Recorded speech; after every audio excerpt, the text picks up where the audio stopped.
2-minute warning.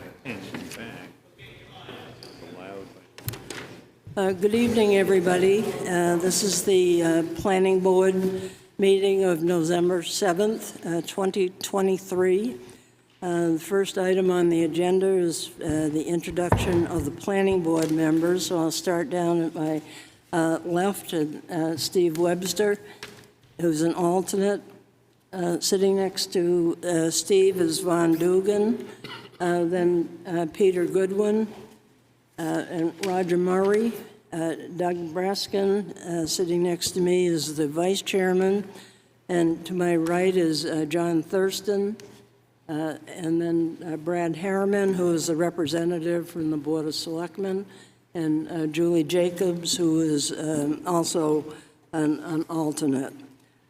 So we've got several public hearings, but before we get started, the first one, the Beckwith Family Trust, there was a mistake in the legal notice.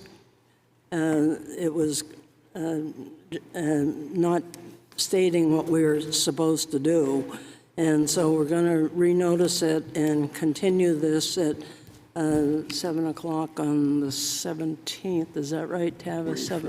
21st, the 21st. So new notices and everything will be sent to people. And, I'm very sorry about that. Anyway, the next item is 105 Bay Street, LLC, 97-101 Bay Street, tax map 204-105 Bay Street, LLC, 97 to 101 Bay Street, tax map and lot number 204-2-3. This is for a lot merger for 2 lots. And then let me next read the next item because it's for the same properties. That's 105 Bay Street, LLC, 97-101-105 Bay Street, tax map 204, lots 002, 003, and 004. This is case 202315, and this is for a boundary line adjustment for 3 lots. So first of all, I'd like to go through the merger of the 2 lots. Does any planning board member have any questions? It's just a merger of the 2 lots. You all set, Roger? I don't have a question, but we did approve this merger on April 18th, subject to 3 conditions, which were that there be draft deeds, recording fees, and compliance with RSA 674-39A2, which is the mortgage provision. And with the applicant's consent, I would like to suggest we rescind that approval and grant an approval based on the current application because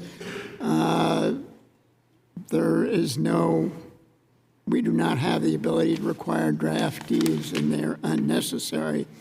And the current proposal would not have any draft deeds. Okay, would you like to make that a motion? I would. So moved. Seconded. Motion has been made and second to withdraw the previously approved case. And all in favor, please say aye.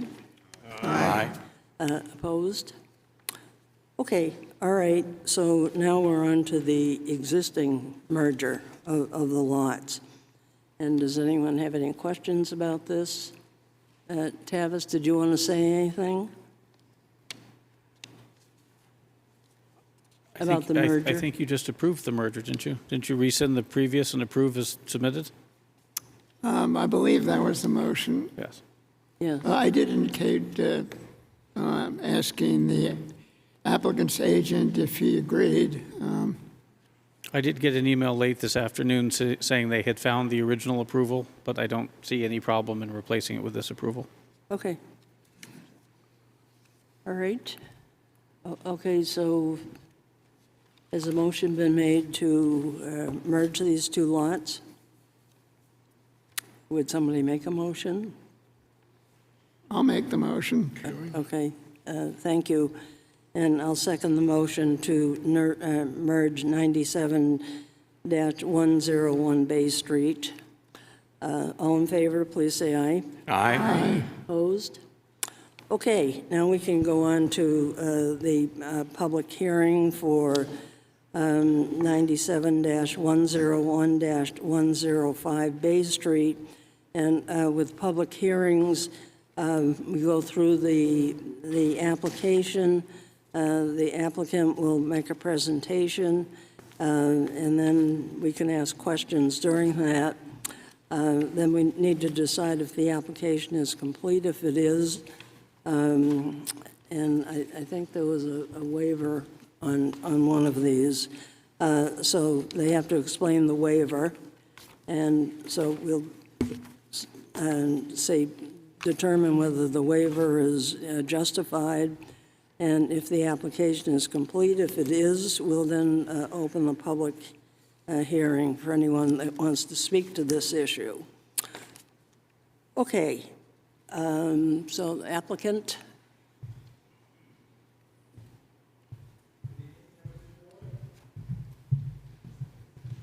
I got it. If you could Yeah. please use the microphone. Thank you.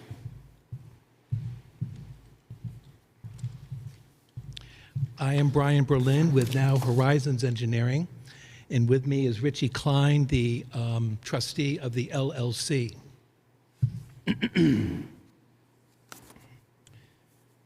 Up until a moment ago, we believed Richie owned 3 lots, but he now owns 2, being the 2 lots merged, which are shown there, mostly in orange, though that includes the lot line adjustment, and another lot being 204-4, which is a larger lot and also a waterfront lot.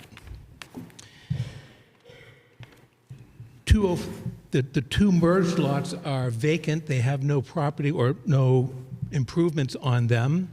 They've been gently landscaped over the last couple of years, but for the most part, they're vacant. 204-4, the larger lot, is a very unique property. It has a rather nice dwelling on it, or camp-type dwelling, a boathouse, gazebo, chapel, and a 3-bay garage. It is connected with the residence is connected to the city water system, but it has a leach field on site.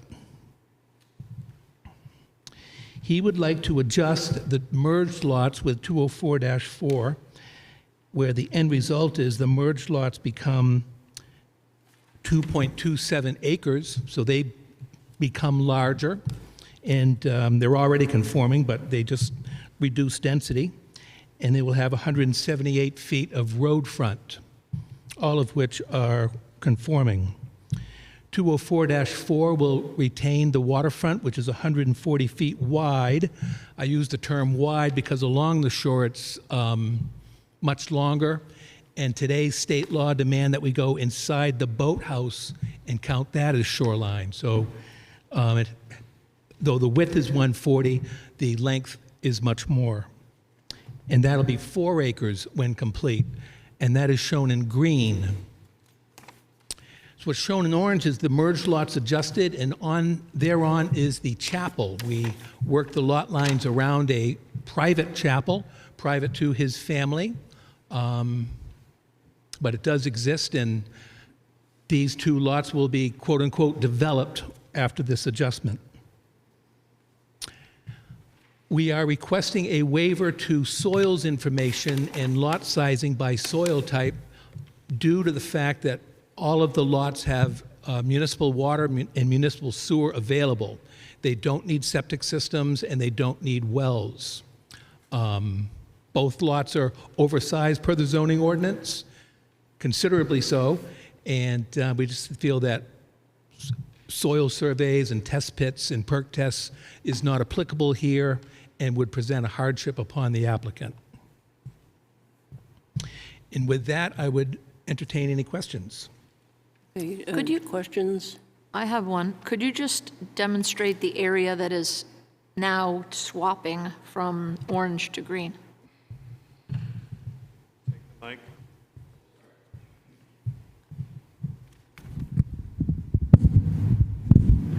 Not used to a microphone. The original two lots that became demerged come down to the middle and go straight across, if that answers your question. So what's the piece that is now going to move? Would be what I would call the parcel A, which would transfer. It's a dog or almost a pork chop shape. This leg of the pork chop will encompass the chapel, which is right there. And this is just backland of 204-4 that will change over. Okay, and the chapel is within the setback area, but Tavis, do you want to speak to that? Repeat that question, please. It complies with the side Chapel yards. is within the setback area. We designed the lot line so that the chapel complies. Okay, And that's to the drip edge of the chapel, not foundation. okay, all right. Okay, any other questions? Is a waiver required, given that there's town water and sewer there? And he would have to hook in if he were to develop the lot further? A waiver is not required, but he would have to connect because Yes. sewer is there, correct?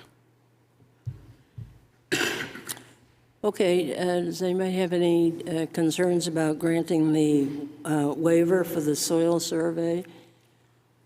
I'll make a motion to grant that waiver, since the applicant has justified that. I'll second that. Okay, all in favor, please say aye. Aye. Opposed? Okay, that means that the application is complete, and so I'd entertain a motion to accept this application as complete. So moved. Second? Okay, motion has been made and seconded. All in favor, please say aye. Aye. Aye. Opposed? Okay, all right, I can now, thank you. I can now open the public hearing on this, this application. Okay, very good. Okay,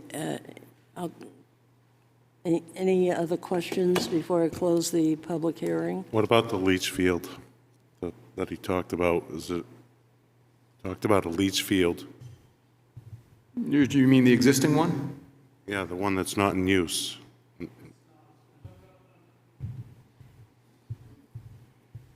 Richie Klein, Wolfeboro, Bay Street. The existing house and the garage are both on city water and sewer. The old leach line was disconnected 20 years ago. Okay, thank you. Okay, any other questions?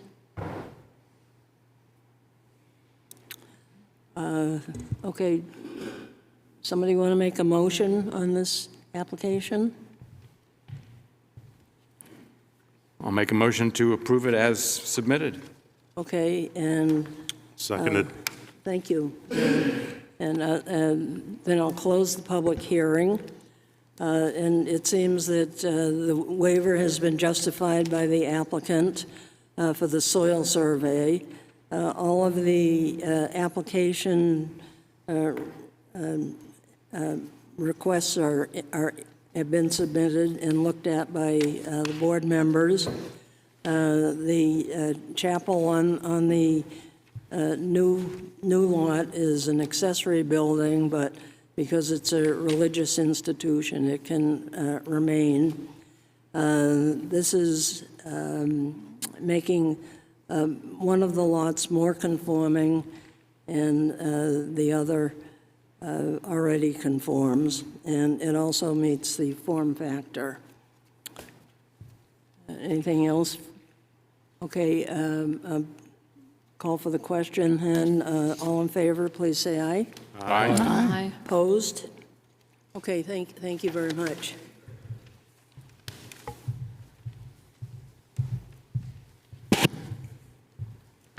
That's the- Okay, the next item, I Ethel. have one thing on that, and that is under the conditions of approval. The notice of decision for the merger should be recorded before the notice of decision of the boundary line adjustment, which I'm assuming is what you do, but they just came in a different order on the planner review.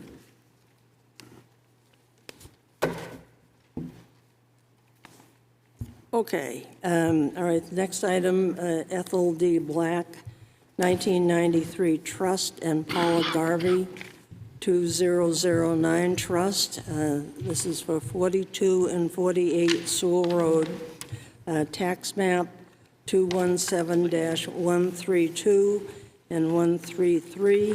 This is case 2023-20. This is for a boundary line adjustment for 2 lots. Thank you.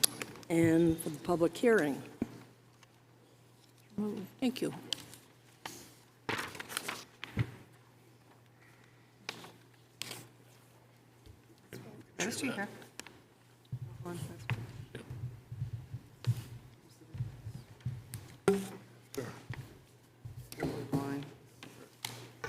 I have a question. Didn't we look at this in rather detail previously? There was just a preliminary. There was a conceptual review previously. Yes. Okay, go ahead. Good evening. Randy Tatro from Norway Plains. Can you hear me okay? Yeah. Here to represent the trust involved in this reconfiguration of nonconforming lots.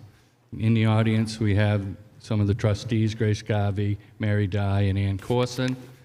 And Grace spoke with you guys on a preliminary basis a month or so ago. So this is just a formal application, exactly the same as what we portrayed before, with the new survey and the the rest of the stuff taken care of. The original one was based on a former survey that we used for feasibility. So it's just a lot line adjustment between 2 properties owned by trust, with a lot of the trustees being the same family members.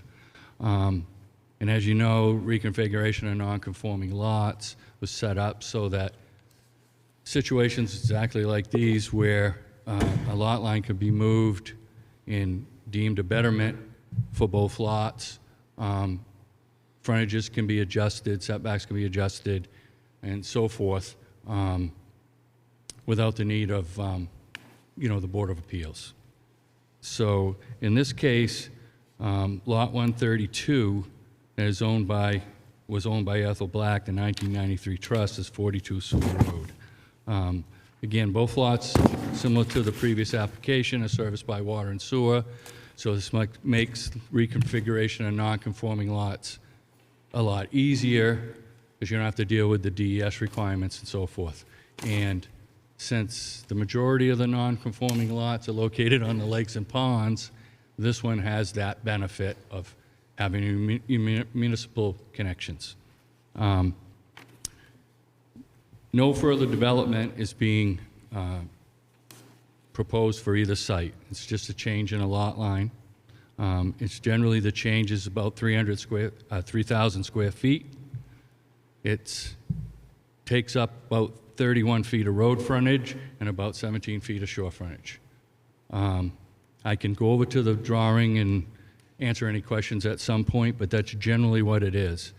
What that allows them to do is to have a more lot line that will meet the setback, the 15-foot setback on either side, make, I believe it's the one in yellow, more conforming and closer in size. That way, if they are ever separated by conveyance, it makes for a much better situation in their opinion and mine. So the result, before adjustment, one of them was 0.21 acres. That'll be 0.28 to 0.28 after the adjustment. The other one was .48, and it'll be reduced to .41. So they're both, again, 3,000 square feet, so 1/10 of an acre. Like I say, the owners are here to be able to answer any questions that the board may have as to the reasons why they're doing it. And Will McDuff of our office is here. We'll perform the on-the-ground survey, should you guys have any questions about that.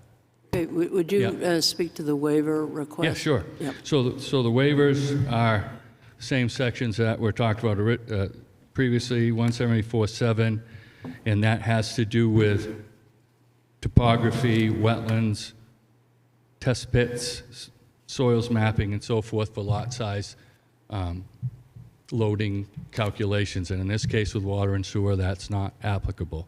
So that's what the waivers are requested for. The board has any questions on that? I certainly Okay, and will. these are both non-conforming lots, and so we're going to be looking at 175-55 of the regulations. You want to speak to that? You mean the reconfiguration of non-conforming lots? Yes. So this is under the reconfiguration of non-conforming lots, and I was at that public hearing when that was discussed. The general idea with that is that the planning board can look at the total situation, look at the lot reconfiguration, and feel that that's a betterment in their view as well as the applicants. In this particular case, I think that's why we did a preliminary to make sure, to let the board know ahead of time to see if there were any issues in that regard before we spent the additional cost to do the new survey and go through the formal application process. Okay, So thank you. I believe in this case it generally meets the intent of that Right. ordinance. Yep. Okay, questions? I have just one regarding the side setbacks. Yep. Is there any change in the amount of side setbacks because of the change in frontage for Yeah, these lots? well, it's actually, the change in frontage on the lake, Vaughn, right. So originally, this one would have required a 20-foot side setback, and the other one would have been 15. And now with the new, I should switch it around here so you can see that. You can see that on the other one. What this does is allow the other lot to have 15, they both will meet the 15 feet, and this one in addition will be, with the other lot line, it didn't meet the setbacks at all, the previous lot line. So now it will have 25 feet of frontage, which really it only needs 15 per the frontage, because I believe it's 75 to 99. There's a little gap between 99 and 100 that needs to be fixed. Yep.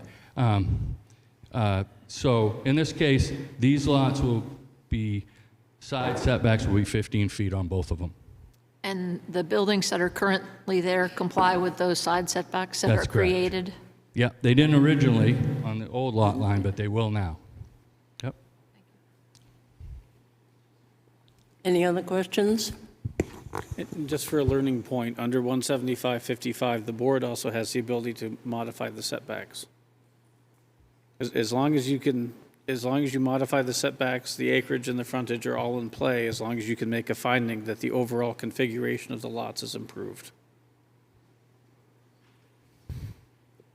Anyone else? Yep. So all the utilities are within each lot area? Yeah, the utilities are existing, John, and water and sewer are hooked up, and nothing's changing in that regard. Yep. Okay, Tavis, if there are no more questions, Tavis, do you have any conditions? The only one recommended in the review is the applicant being responsible for recording fees. I suppose the other one that should be added would be the certificate of monumentation. Okay, okay, so I'll open the public hearing now.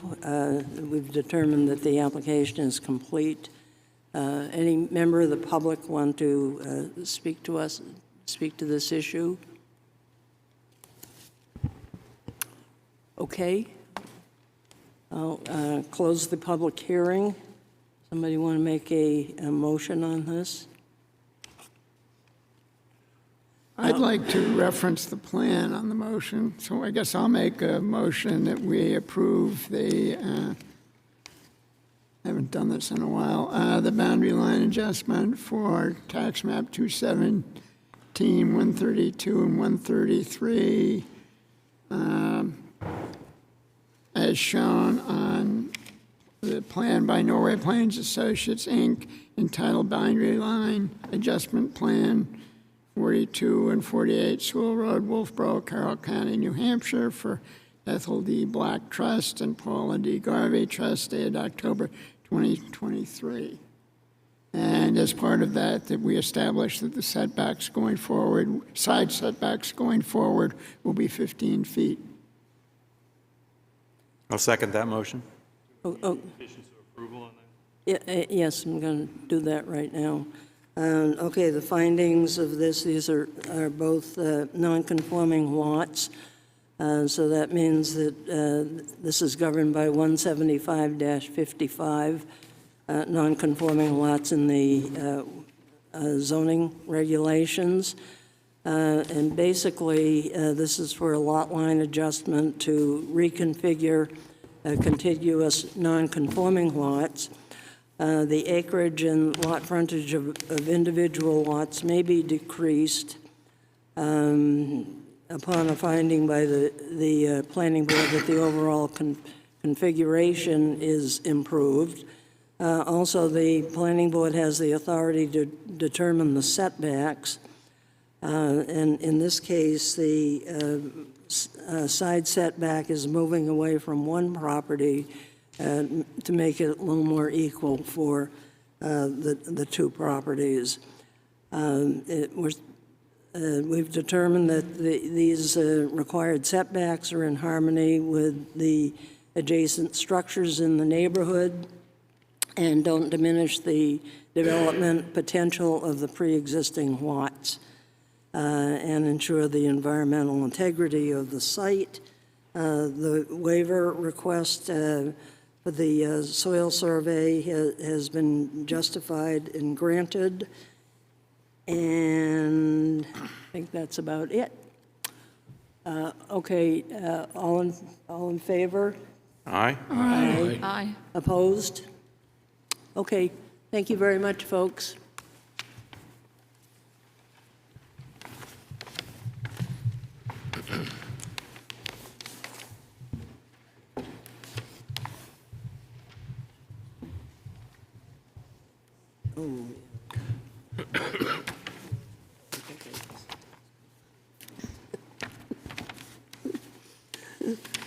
Okay, didn't.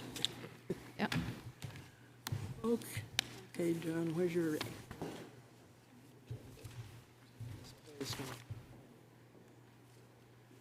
Okay, next item on the agenda, Nicholas and Kelly Kolopi, 62 Canapatchee Road, tax map and lot 244-38, case 2023-21. This is for subdivision. And we'll hear from the applicant. Thank you, John. Randy Tatro, Norway Plains, for the applicant, Nick Colopy. Nick is in the audience tonight, should there be any questions pertinent to the property or his reasoning for wanting to do a subdivision. This property is located on Canapatchee Drive. It's in the residential district. The property is serviced by an on-lot well and septic system.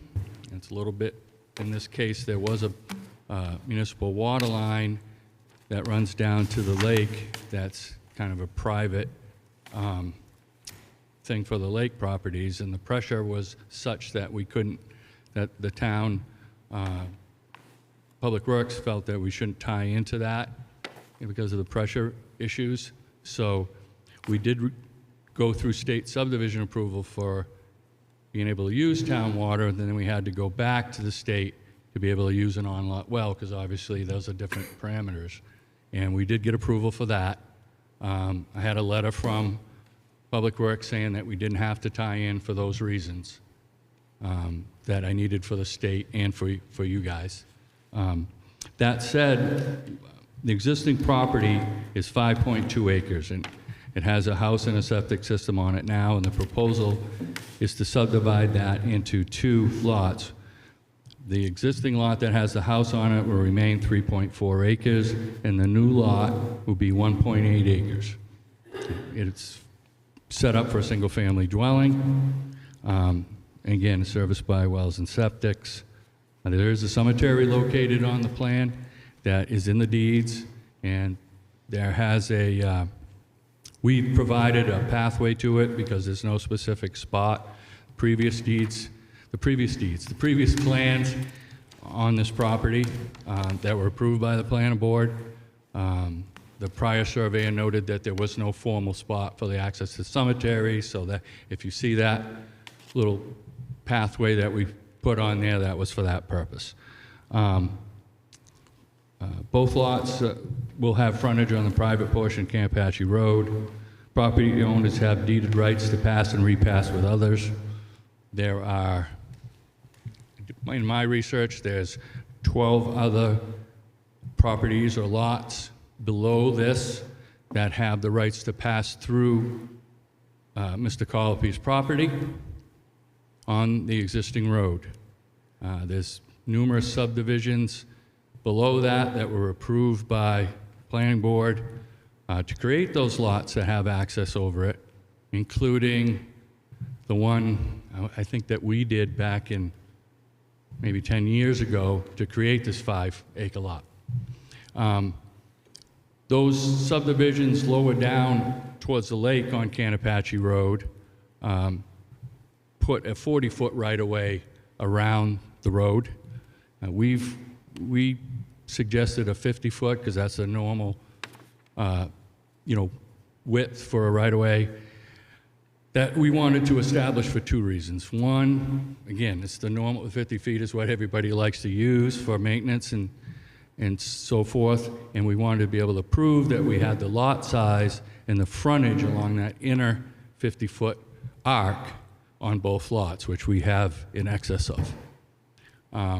As you know, and I know as you guys understand, most roads are easements anyway. The majority of the town roads and majority of the state roads. So in this particular case, there was no established width, so that's why it looks like a lot of lines on the plans. It's because it is. Because we put the 50 feet on there, and we also showed the setback so we could show a building envelope and prove that we had the required lot area, not only for the state, which we do have approval for, but for the town requirements as well, that are slightly a little more restrictive than the state's lot size by soil type. The soil units need to be updated in the ordinance because they don't match the NRCS real good right now. So, but they are in the subdivision regs, if you know what I mean, at the end of the subdivision regs. The numbers are old, so they don't match up real good with the lot loading.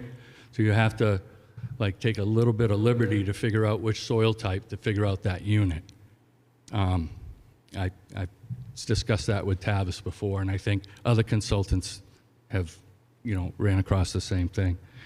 So in this case, that is mostly it. We're not asking for any waivers because we did all of the site features. The wetlands have been delineated by a wetland scientist. We did the topography. We cut out any slopes over 25%. We did test pits, 4K areas for the state that'll pass the town, and we have a viable building area that's on the upper end of this, adjacent to where the public maintained portion of Campatchee ends. And again, that's up on the upper end of the lot. So in this particular case, nothing will change as far as the roadway or anything that has to do with it, other than there'll be one additional driveway at this upper section that will access Campatchee Road. The remaining lot will stay the same. Form factors are on there. They actually work. I got previous and afterwards on the form factors on that. The reason for this kind of kink in the line is because of the existing driveway to the house site right now. So we obviously wanted to keep the driveway on this property. And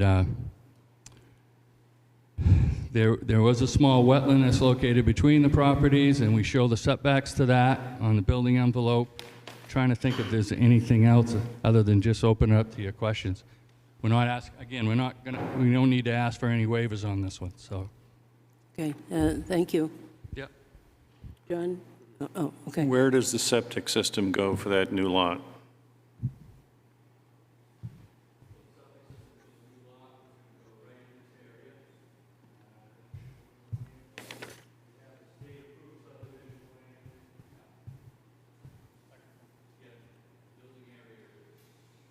Could you use the microphone? Thank you.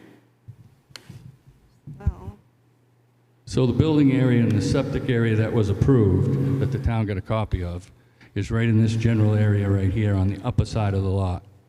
And as test bits, we submitted the test bit information, and again, the subdivision approval, so that's been fully vetted. And do I see a well circumference on there? Yeah, right here? Yeah. Yeah, that's because, like I said earlier in the discussion, there is a water line on the other side of the road that is private that services the lots down below, and that's what we wanted to tie into, because it'd be easier for the site loading for the lot.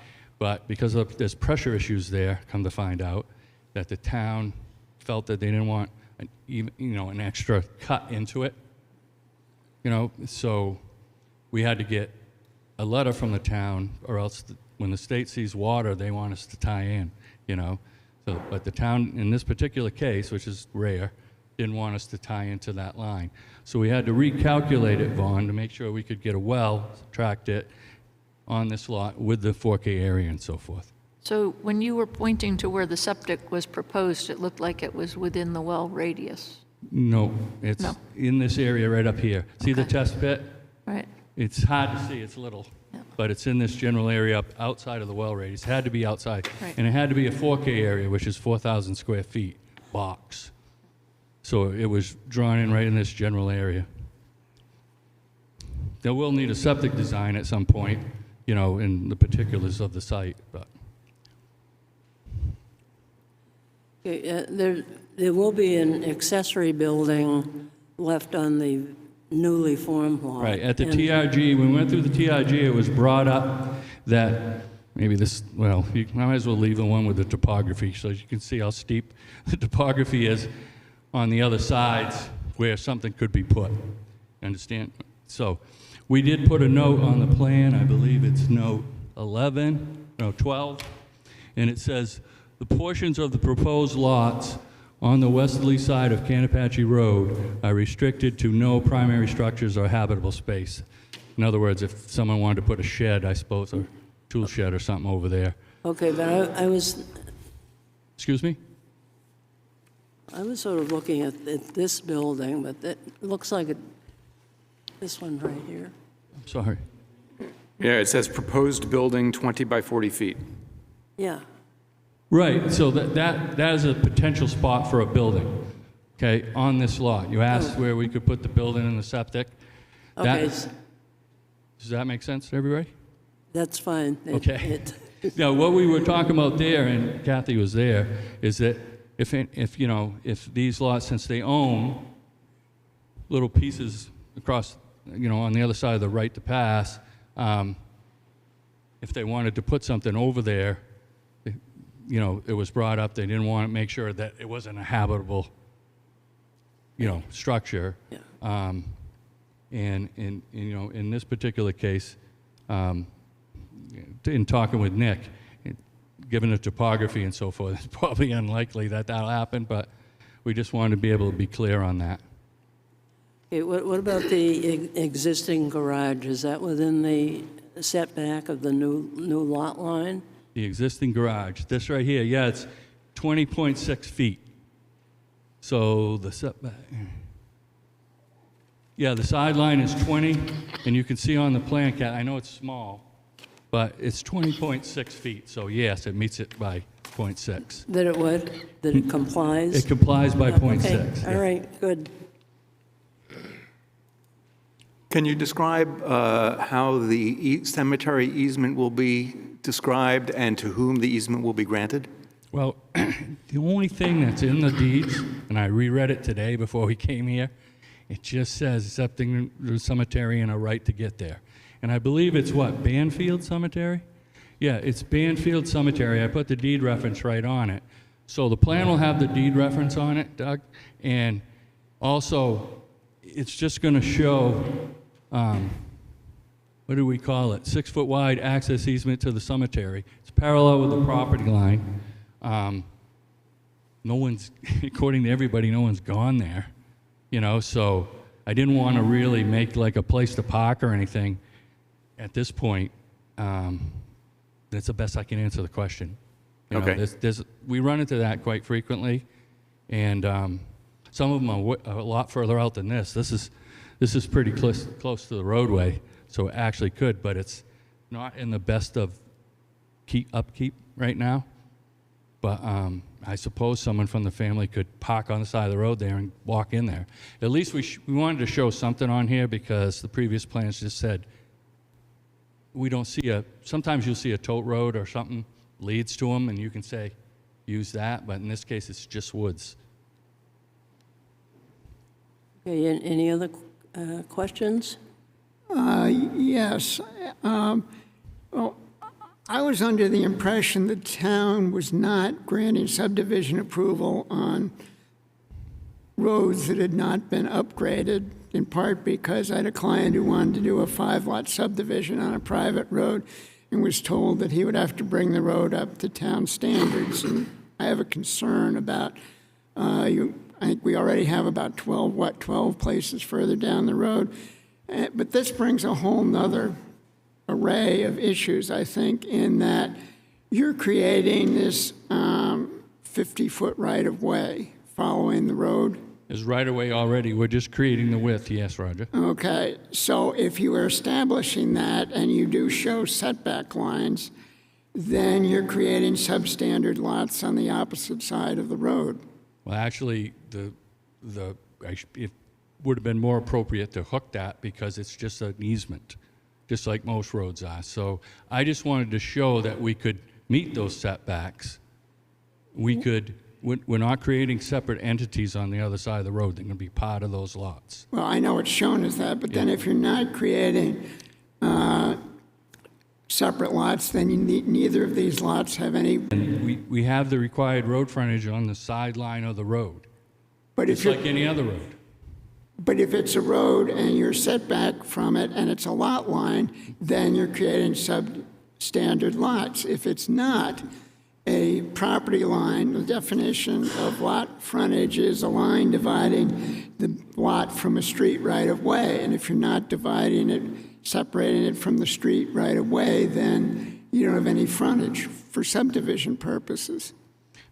So what you're saying is this is not being able to count as frontage along the road. Correct. Which the other subdivision, it was counted before when we did the subdivision before. The ones below it were counted as frontage. But is it running through, but you're saying that, I mean, if you have a right-of-way, there's no setback from it in the zoning. If you do have a street, there is a setback, and if there is either here we have a road that separates the two parcels, which gives you lot frontage, or we have one parcel with a right-of-way down the middle, which gives you no frontage. Again, the road's already there, so all we did, I know you understand that, all we did was just put a width around it, you know? But So there was, I guess my point is, was already like that. This isn't going to change any of that. well, it's changing it by adding another lot. Okay, but it exists that way right now, right? So if this line goes away, this is on the other side of the road right now. And it's a lot, and it was created that way and approved by this board not that long ago. But if you were going to put in something with frontage, then you're subdividing it. Well, the two parcels across the other side of Canapache right, Road. but when we subdivided this was our frontage. But if it's an easement, a right-of-way, then you don't have frontage. If it's a property line, then you do have frontage, but you've got two substandard lots.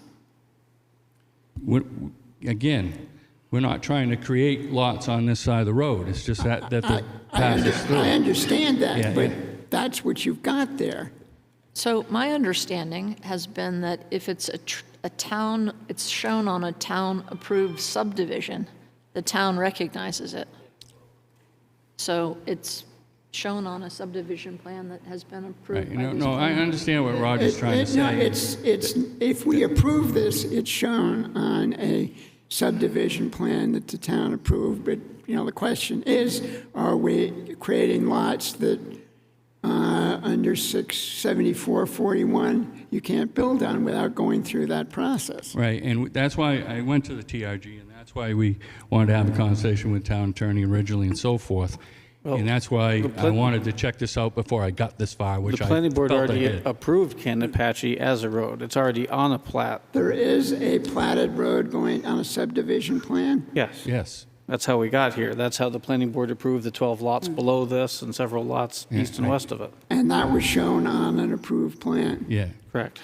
Now, the thing about it is, it's just, we run into the same situation, not to get off on a tangent, but, there was a question that came up, to Roger's point, and happened to me in my particular property in Middleton, because my father owned the road, and I owned on both sides, and they said, well, we got to call it a separate tax map and lot number, and I said, well, I don't. It's not separate. It's part of my lot.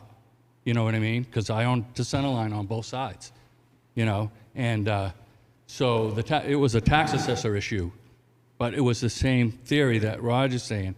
And in this particular case, it's the same thing as like on Merry Meeting Lake, where there's private portions and there's town-owned portions on Merry Meeting Lake on North and South Shore Road, and people own on one side of the road, and they own a 20-foot strip down to the lake, and they got a hook right across the road, and it's the same, in the deed, it's one lot, but the town wanted to call it a different tax map and lot number, and for years they did, and then they switched and just showed it one piece.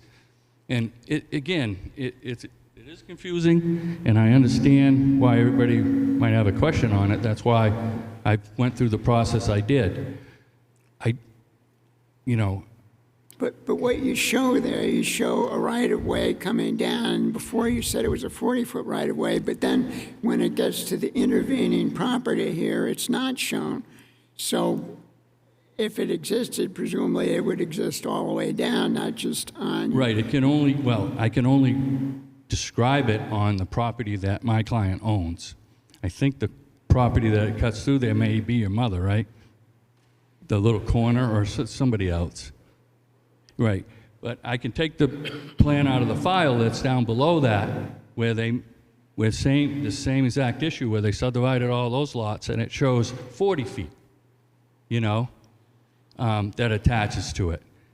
It's a dash line just like this one. I don't remember what year that was, but I have it in here because I knew it might come up. So is that plan referenced on the notes anywhere? Yep. So, let's see. On our reference plans, believe. Yeah, on the reference plans, I think it has the previous one that was done in 2010. I think it was 2010. But I don't see the previous ones to that, Vaughn. But I can show you. But on the 2010 plan, it was shown on a approved subdivision plan, approved Yeah. by this planning board. Yep. So I my wanna- understanding No, that's not that. is that satisfies the road criteria. And isn't it the fact that there is an easement through that property, but the town has in fact taken advantage of that easement and put a road there? Yeah, And so therefore, They the just- road is directly associated with that easement. so this is, you may not be able to see that. But this is, excuse me, this is the plan that previous plan by Don Volz that shows this connection on this side. So that's just the upper portion where you can see this other property going, and you can see the road going that way. If you bear with me, I can show you the other maps, because I have them. Just probably should have put them in a packet. This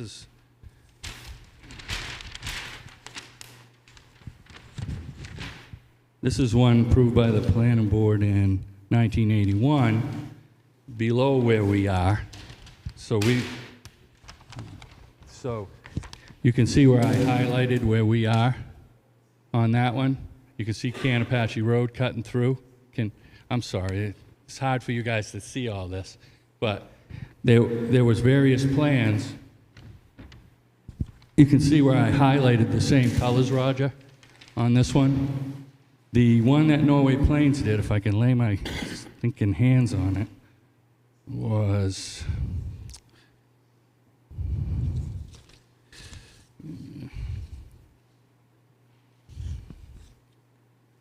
come on. So that what you're saying is that because this is shown on plans, irrespective of this plan, it would not be a case where you would have to go through 674-41? Correct. Okay. And because of that, that's why I made the recommendation, they put the no habitable space condition on the westerly side. Okay. Randy, I think I'm satisfied. Okay. There is a plan that we went through for Diamond National. I think Kathy remembers it. And what it did was create that 5-acre lot. With that, it needed the frontage for both of these pieces.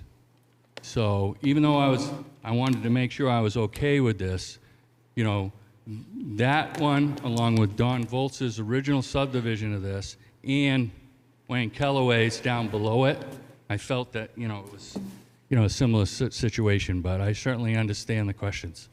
I do have one other question, Sure. and that is, I think that the proposed lot has 297 point something feet along Canapache Road, Yeah. and I did not see a figure for the That's existing because I lot. had to write it in afterwards. It's, see how I wrote it in pencil right there? It's 340, I mean 360.04. Okay. It didn't show up on the first one. It didn't show up on yours, so that's why you didn't see it. So yeah, and the requirement's 150, but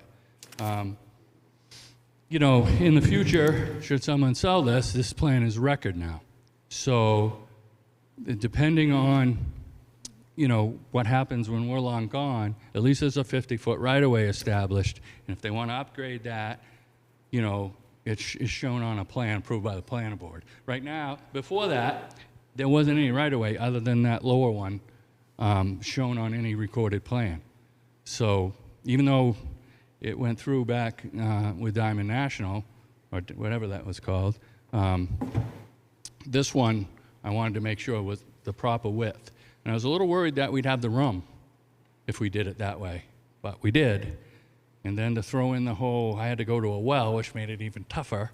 You know, that's why I wanted to get the state approval before I came to see you guys, you know, because I wanted to make sure that would work, because I knew if that worked, it's pretty much the same as the town requirements for that, but all the requirements are listed on there. So I feel pretty comfortable we meet them. Okay, thank you. Any other questions?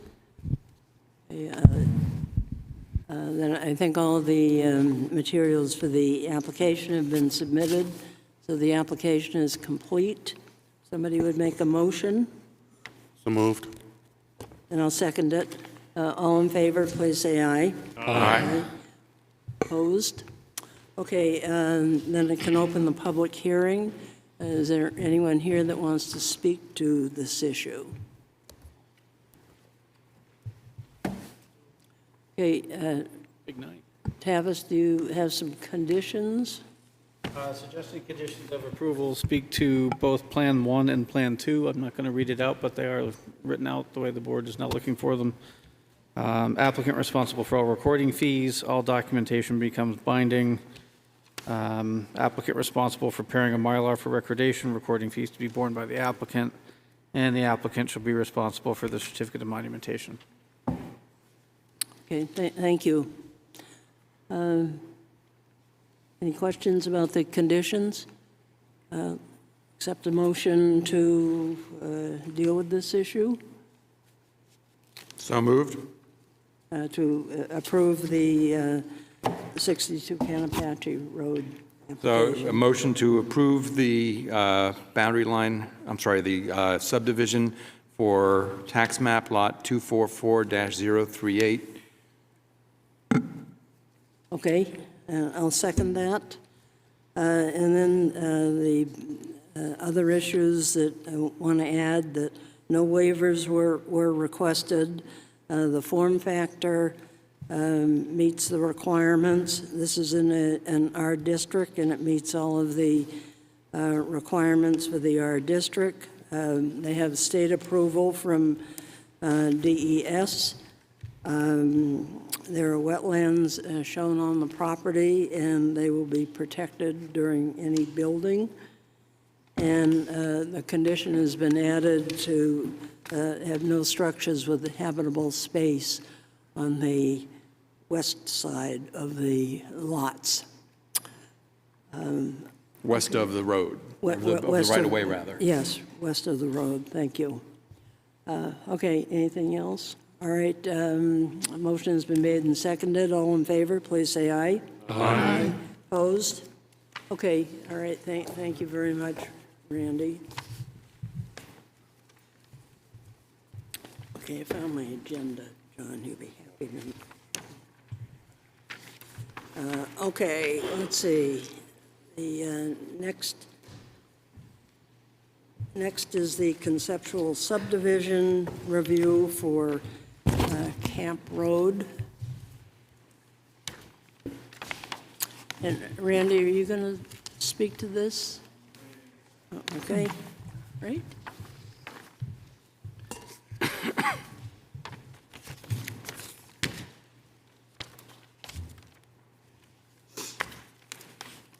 So Randy's getting ready. I sent out several emails or forwarded several email correspondences to each of you. You do have hard copies of all of those. It's always up to the board whether you receive public comment during a conceptual review or not. My recommendation is that these be added to the file should formal subdivision approval be requested.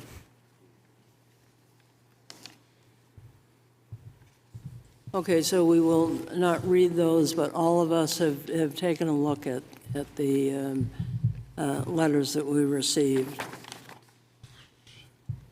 And I think that Yes. you have a copy also. Yes, Yeah, I've been copied okay, on all all right. the letters of concern. Okay. I believe there's some people here who are interested in this. Could we get a plan so that people in the audience can see it as well? You want me to turn it?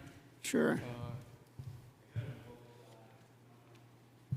I have some smaller copies if anybody, again, this is a preliminary discussion, so I Right. want to make that fact, I know you guys understand it, but I want to make sure everybody else does. I can, Randy, but before you proceed, just for people who are maybe watching at home or wherever, I'd just like to read the names of the people who we've received stuff online. I'm not going to read the whole letter, but just so they know that their letters were received. We have from Carol Oldham. I'm sorry, is that right? Yes, from Carol Oldham, from Amelia Clark, from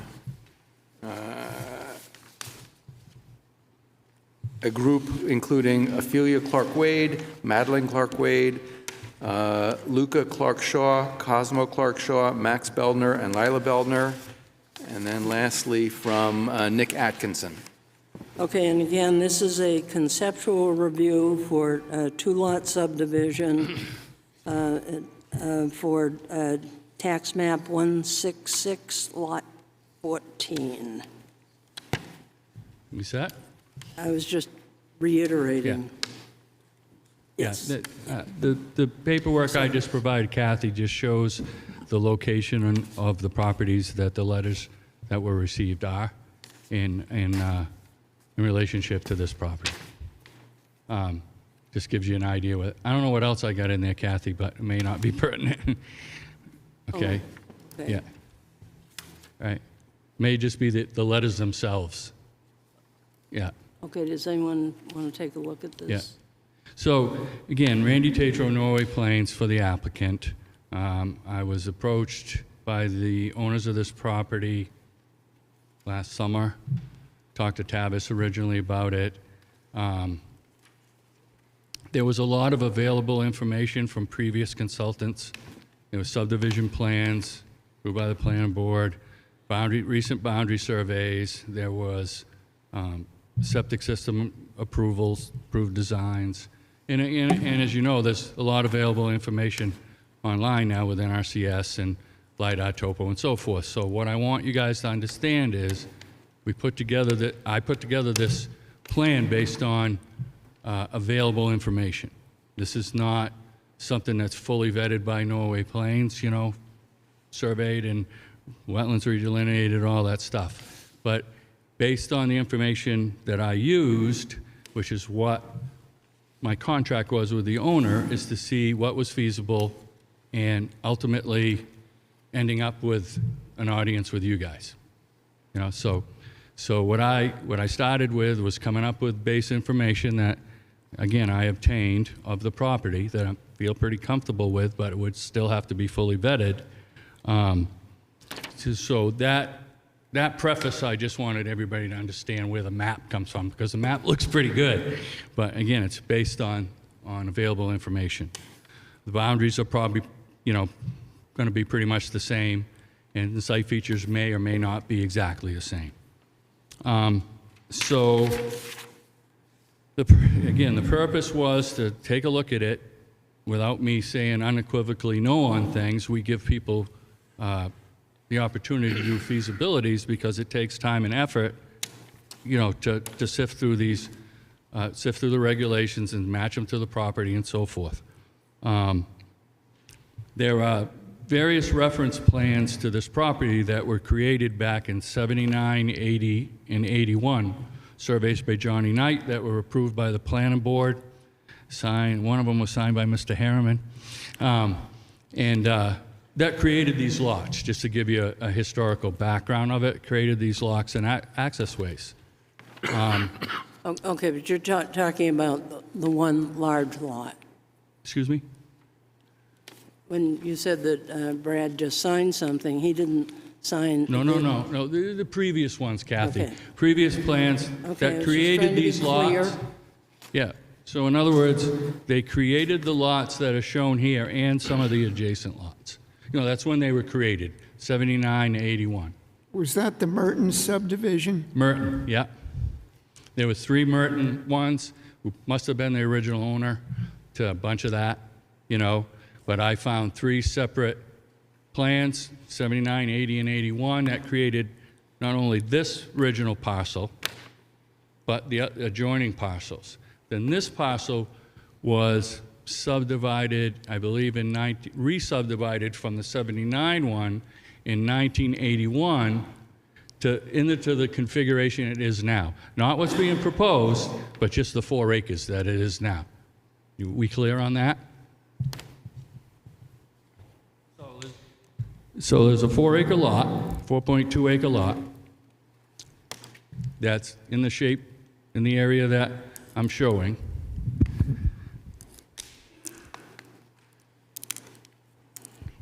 And what the owners would like to do, may or may not end up doing, is what they'd like to do is create 2 instead of the 1 4-acre lot they have. You can see, I know you've got small plans and Roger doesn't like them, but and I can turn this to the audience a little bit so they can see that, but that's generally, everybody I think kind of knows what it looks like. So the owners wanted to know if they could meet the rules by making 2 2-acre lots, let's say, which is kind of what I'm proposing. I think one is a little under and one's a little over because of the fact that they own the 50 feet out to Turtle Island Road. They own the fee in that. So that would have to be attached to one or either of the lots. So that's why you see that, so that changes the acreage. So what we did is we tried to match it to the rules, just based on the information I had to see if it was at all probable that I could get it to work. And so this is what we came up with. Again, this is a preliminary discussion to get feedback from the planning board, not in-depth, issues with setbacks or whatever, but I can generally tell you that the wetlands that are shown on this plan are taken from plans that were done by licensed professionals, whether they're still the same or whether they're incorrect. If we did it over again, we'd re-look at that. The lines that are shown on there is obviously the 150-foot buffer, the 50-foot setback, the 250 feet shoreline setback, and the farthest one back is the zone line, 300 foot from the lake zone line. Okay, so that gives you a little bit of an idea where these lots sit in that realm, if you will. So you can see that at the 250-foot setback, there is areas to the road side of that, which is a common right-of-way. People, the abutters, have the right to pass and repass over that. They do not own the fee title in that, and the Rachels do in that particular strip, and that was predicated before I got involved. That's from previous surveys. Does everybody understand that? So I'm talking about this area right here. Now, I talked to Barry Muccio today because I wanted to make sure the easements that were in there, they couldn't uncover any, but I sent him the poll numbers and they're still gonna look around a little bit. That may have to do with what Roger indicated, which that if the Mertens owned a lot of it, the first time they build, they just run lines. They don't necessarily set them up like we do nowadays. But there is a service line that runs, that doesn't show on this plan because I didn't notice it till later, that runs by this lot, service line, I think that runs out to 16611. Again, I couldn't find a deeded easement to that. I researched it, I may have missed it, but I don't think so. So that's why I was checking with MED. That's somewhat immaterial, but what it does do is give you a foundation about how the area was set up and subdivided. In this particular case, what the applicant would like to do is create those two lots on the existing roadway. There's one there now, and particularly myself, I don't know why I would do that, but this is what the applicants would like to see happen if they can meet all the rules. So we're in front of the planning board tonight to get comments on anything that has to do with, what you guys would consider a hurdle in that regard. Notwithstanding environmental factors, I understand, I read the letters. I got a degree in natural resources management and I'm a wetland scientist. I was on the Concom for 12 years. I understand the concerns, especially with the lake. In this particular case, there was an approved, I believe it was 4-bedroom septic design. I talked to Shane Folsom today. The owner said 5, but I think it's 4. On that lot, that I believe has run out. But On the whole lot, on the whole lot. right. And you can kind of see it shaded where the house was proposed, on this. If you look real close, you can kind of see it in the background. Gives you an idea of where that approval was. But again, we also vetted out with Shane if there was 2 spots that would qualify, and get your 4K area and your well and so forth in that area. And we felt there was. All that would have to be vetted out completely. But in general, which is my task in this, it appeared plausible. So, again, not necessarily outside of the shoreline zone, but potentially. If you look at that, either way, whether it's 1 lot or 2. You understand what I'm saying? Yeah. So, in other words, all Shane would need to do is adjust this slightly and keep out of the 250. We'd be out of the shoreline zone, and as we all know, the shoreline requirements in Wolfeboro, we also know the additional stormwater requirements in Wolfeboro with the percentages and so forth. You know, that's something that everybody needs to consider. You understand why I throw that in there? Yeah. And so in this particular case, I'm just here to get comments from the board. There's nothing going to be decided. Certainly, you guys can decide whether, what input you want to take and ask me any questions you feel you want. Okay, you're going to have your wetland person re-look at the wetlands. Yeah, if this moves forward, Kathy, then we have to redelineate during the growing season, which wouldn't be till next year, at this point. Again, I based it on stuff that I had from, licensed individuals, but it wasn't us, so I wouldn't, I can use it for feasibility, but I wouldn't use it for anything else, Okay, and this outer line here, that's Yep. where the, So that's your zone line. that's our Right. And this line is, so the shoreline goes to there, and that's your 250 shoreline buffer. That's your 150, which tells you where your woodland buffer is if someone tried to move it closer. If that was more lake instead of marsh, I would see where someone might try to move it closer than keep it outside of the shoreline zone, if you understand what I mean. But according to some of the letters, I guess they called it, is it the Witten Marsh? Or?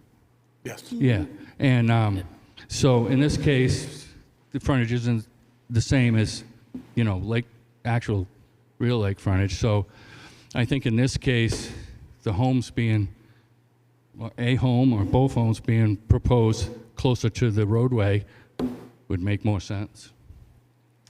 Okay, Tavis, both of these lots are partially in the RR zone. So, how do you determine what zone we're looking at? Because one of them, it's probably a third. Well, if you're within 300 feet, you're in the shorefront.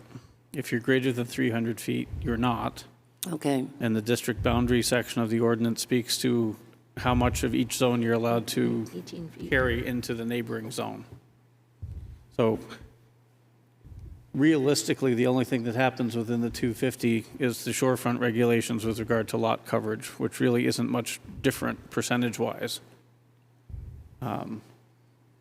And I think it would be hard to tell until the wetland is delineated or redelineated, where the buildable area would be, to see if the applicant would need to seek any relief because of that zoning boundary. okay. Yeah, All right, I think the lots that we looked at both zones to make sure that we met the lot size. Theoretically, like this plan is, Kathy, the lot size in either zone we could meet, size-wise, so. Yeah, and- what you don't have to do if you have a lot that's split, you don't have to have 1 acre of shorefront and say 10 acres of, if it's RA or RR next to it. Just the, Okay. So- Questions, board members? Randy, it seems like the area that you're putting the septic systems in, or that you're thinking they might be able to go in, is somewhere around 15 vertical feet above the lake, or so. Wentworth, reference line's 534, that's the reference line. Yeah. So up in this area, yeah, you're at like 552.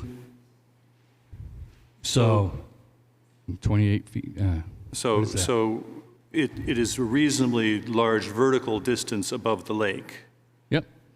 And you may not know the answer to this, but how does that compare to the other septic systems in that area? Yeah, I don't know the answer to that. I would imagine the topography is consistent there, Peter, as far as you And- can see. And farther out the road, going to the northwest. Right. So I think all of it generally slopes to the lake, like all the properties surrounding that. And this isn't. This is only B slope. It's not even C slope. So it's not. It's not anywhere near like 25% or something like that. You know, normally, if in the shoreline zone, you know, if you have over 25%, then you got to be very careful with your stormwater management, obviously. In this particular case, they're quite a ways away. It's, let's see, like 150, like the building areas would be 250, 300 feet away from the lake. But also or the marsh, I should say. But also there are septic systems which are able to be put into, shoreline areas that are less than 10 feet above Oh, yeah, the grade level or the lake level. Right. And so, you know, as far as the lake level goes, and as you know, if you had excessively drained soils, they don't like you to get closer to the lake because obviously, even though the soils are good for a septic, you know, the water passes through quicker and it doesn't get. So if you have the soil types that you got here, which are mid-range, group 3, you know, you're going to get more of a filtration, even if you're 300 feet from the lake, you know, comparatively, if what you're asking me, comparatively to some stuff, yeah, it's not. This wasn't my major concern with this. My major concern was this, making sure that, you know, it was set up and met the rules. Kathy asked me in TRC, what about form factor? Because as we know, and this was one of the examples I brought in when we had the public hearing for form factor, and I said, see, someday someone's going to come in with something that looks like this, you know, like a pipe or a flag. And the area of the lot is going to be fine, and it's going to meet the form factor. But once you add the pigtail to it, it's going to throw it off. And the response I got at that meeting, I still remember, which was, well, we'll have the right to look at everyone individually and decide, you know, if we want to waive that, you know.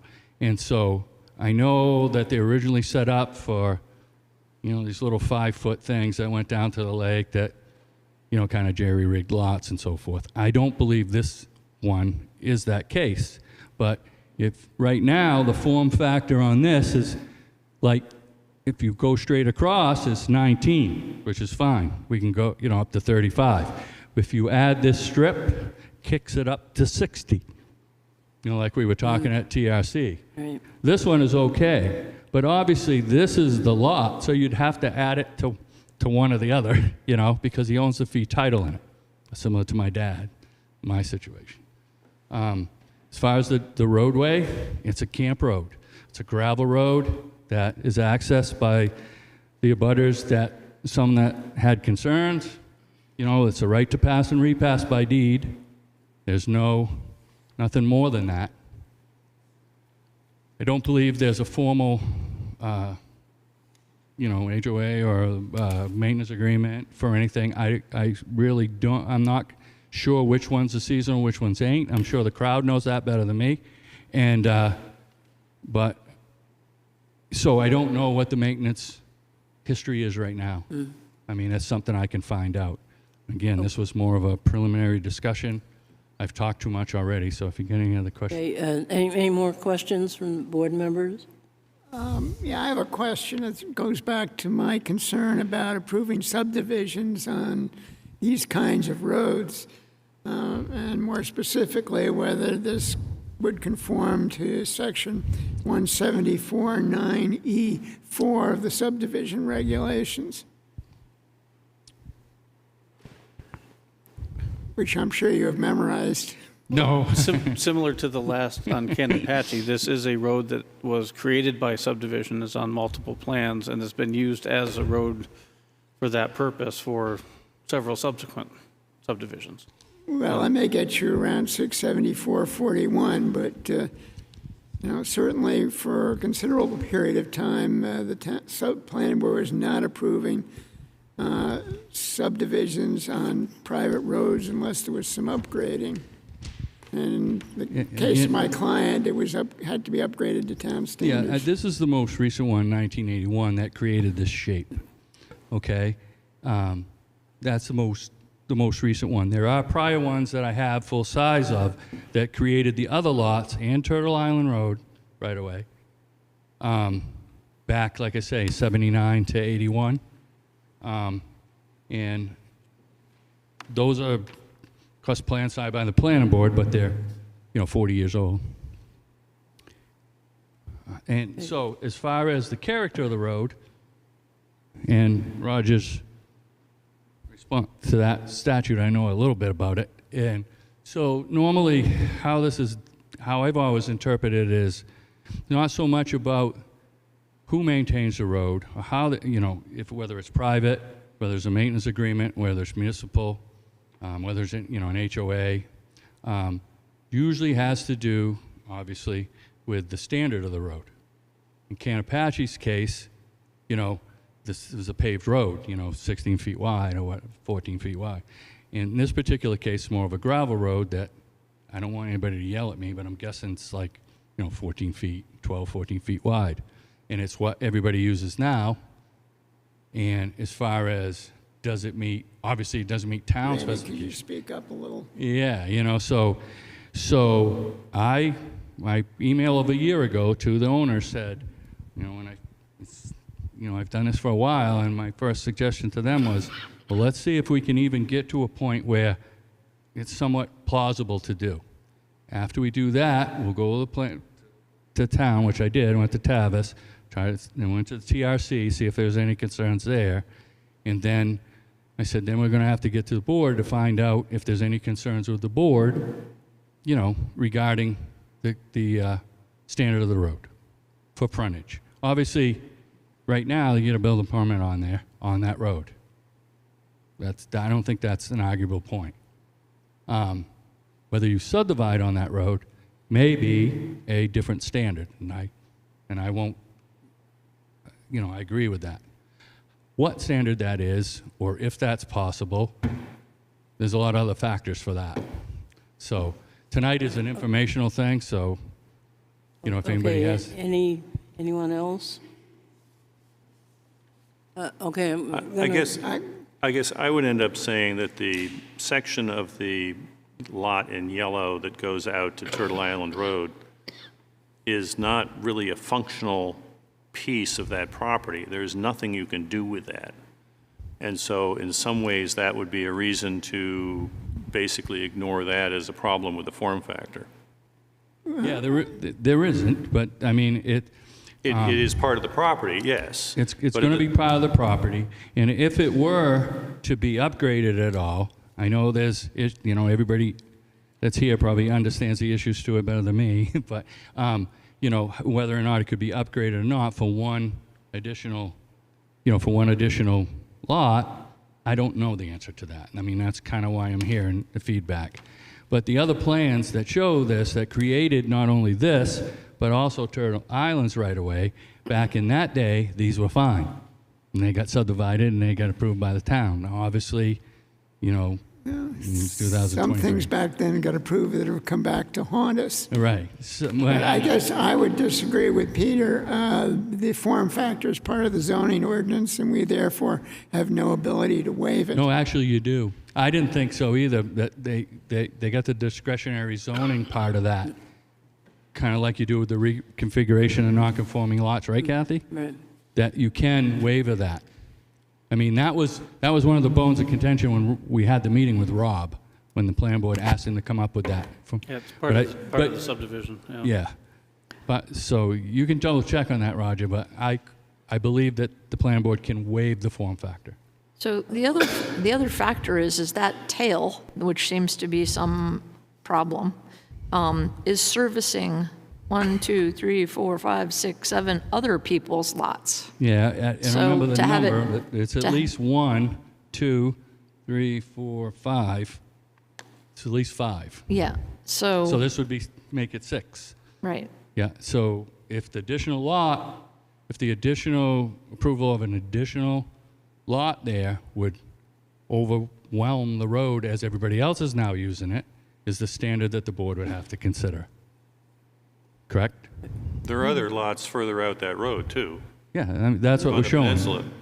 So what we did, again, this is preliminary, I put 50 feet along here, and I ended up putting 30 feet along the last one, because there's existing entrance over there, because that's all that's necessary, because only one person's using that. You see the difference?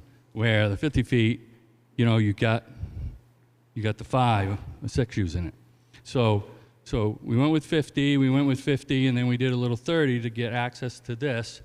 That defines the right to pass and repass, similarly to the previous application, at least on a map, you know? Again, first try, we're trying to figure out what was the best thing to do. It didn't change, it went around the roadway, the existing roadway, and it just made a definite area for maintenance and access.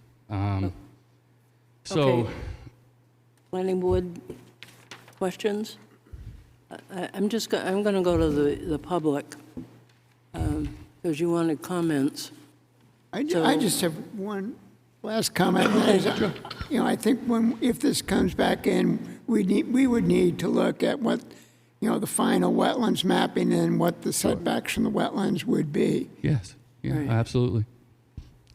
Okay, any member of the public want to speak to this? Remember, this is not a complete application, so anyway, just keep that in mind. Yes, sir.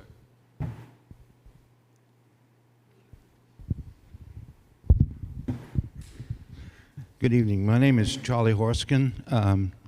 I have a camp at 59 Camp Road, which is the last camp at the very end of Camp Road. I have some very, very serious concerns about adding another septic system to this particular area. I've walked the property.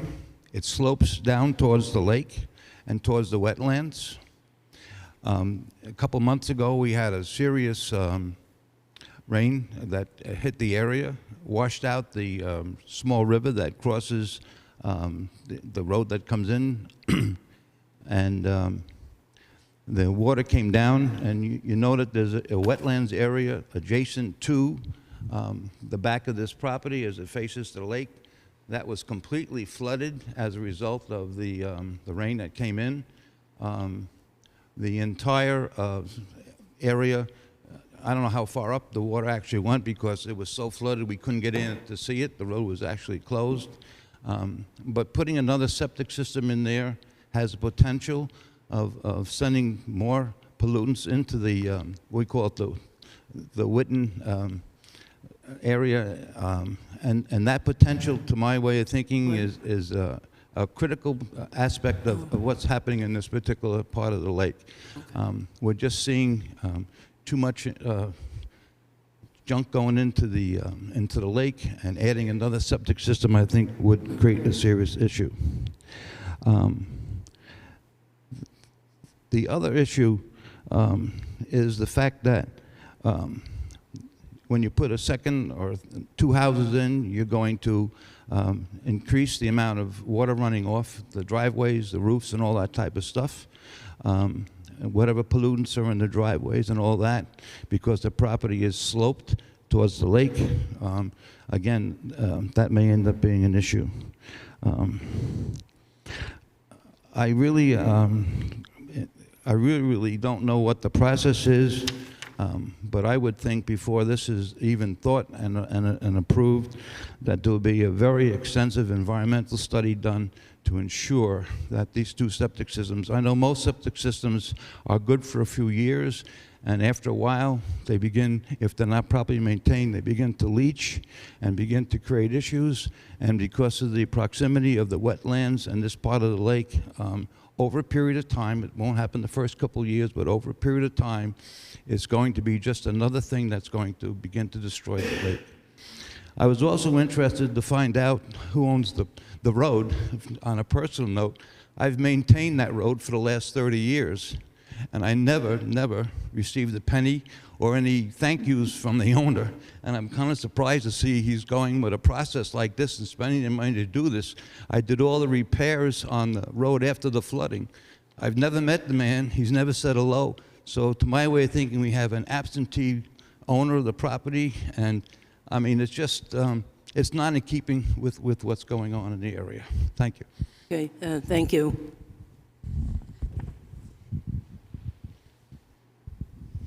Good evening, folks. My name is Rick Eaton. I'm one of the abutters on this property. I had a question regarding road frontage on this dogleg. and whether the road itself that's on that dogleg constitutes the 150-foot requirement, because down here on Turtle Island, they've only got about 50 feet. So the fact that there's a road on the dogleg, does that give them the 150 feet of road frontage? And as Charlie had mentioned, you know, his concern about maintenance, you know, If you could speak a little closer to the mic. okay. Thank you. How's that? All right. Good. This is my property right here, so I am, you know, keenly aware of what kind of condition this road is in, and it's difficult to pass it in the wintertime.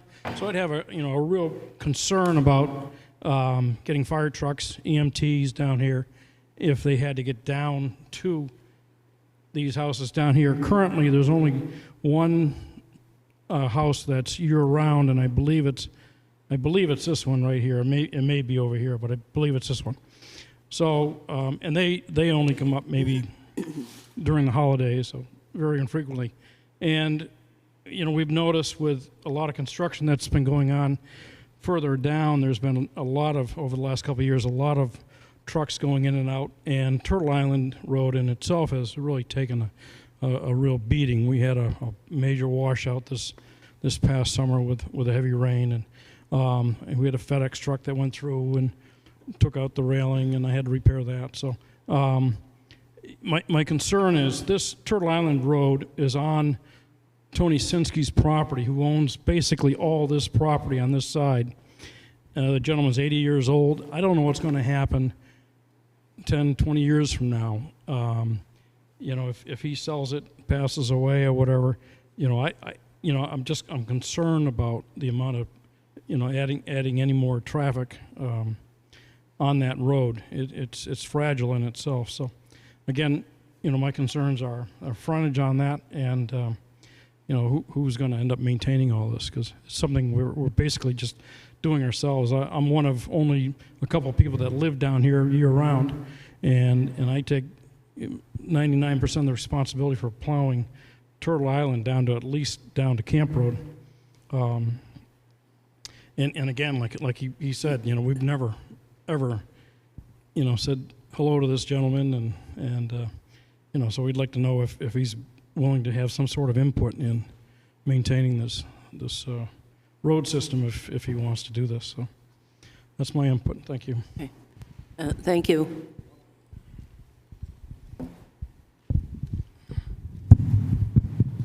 Thanks. That's good. Okay. Yeah. Hi, good evening. Can you hear me? Yeah. Good evening, Julie Brown, Wentworth Watershed Association. I've come just to talk about some concerns we have about the potential development of this property as one lot or two. Specifically, the Witten Marsh area that was referred to in a couple of your letters, and also where I've gotten to spend a lot of time exploring, taking water quality samples. Also the Witten Brook / Mural Brook, depending on the map that you're looking at, is one of the tributaries of Lake Wentworth that we sample regularly. It has been proven to be one of the most phosphorus loading brooks coming out of North Wolfeboro.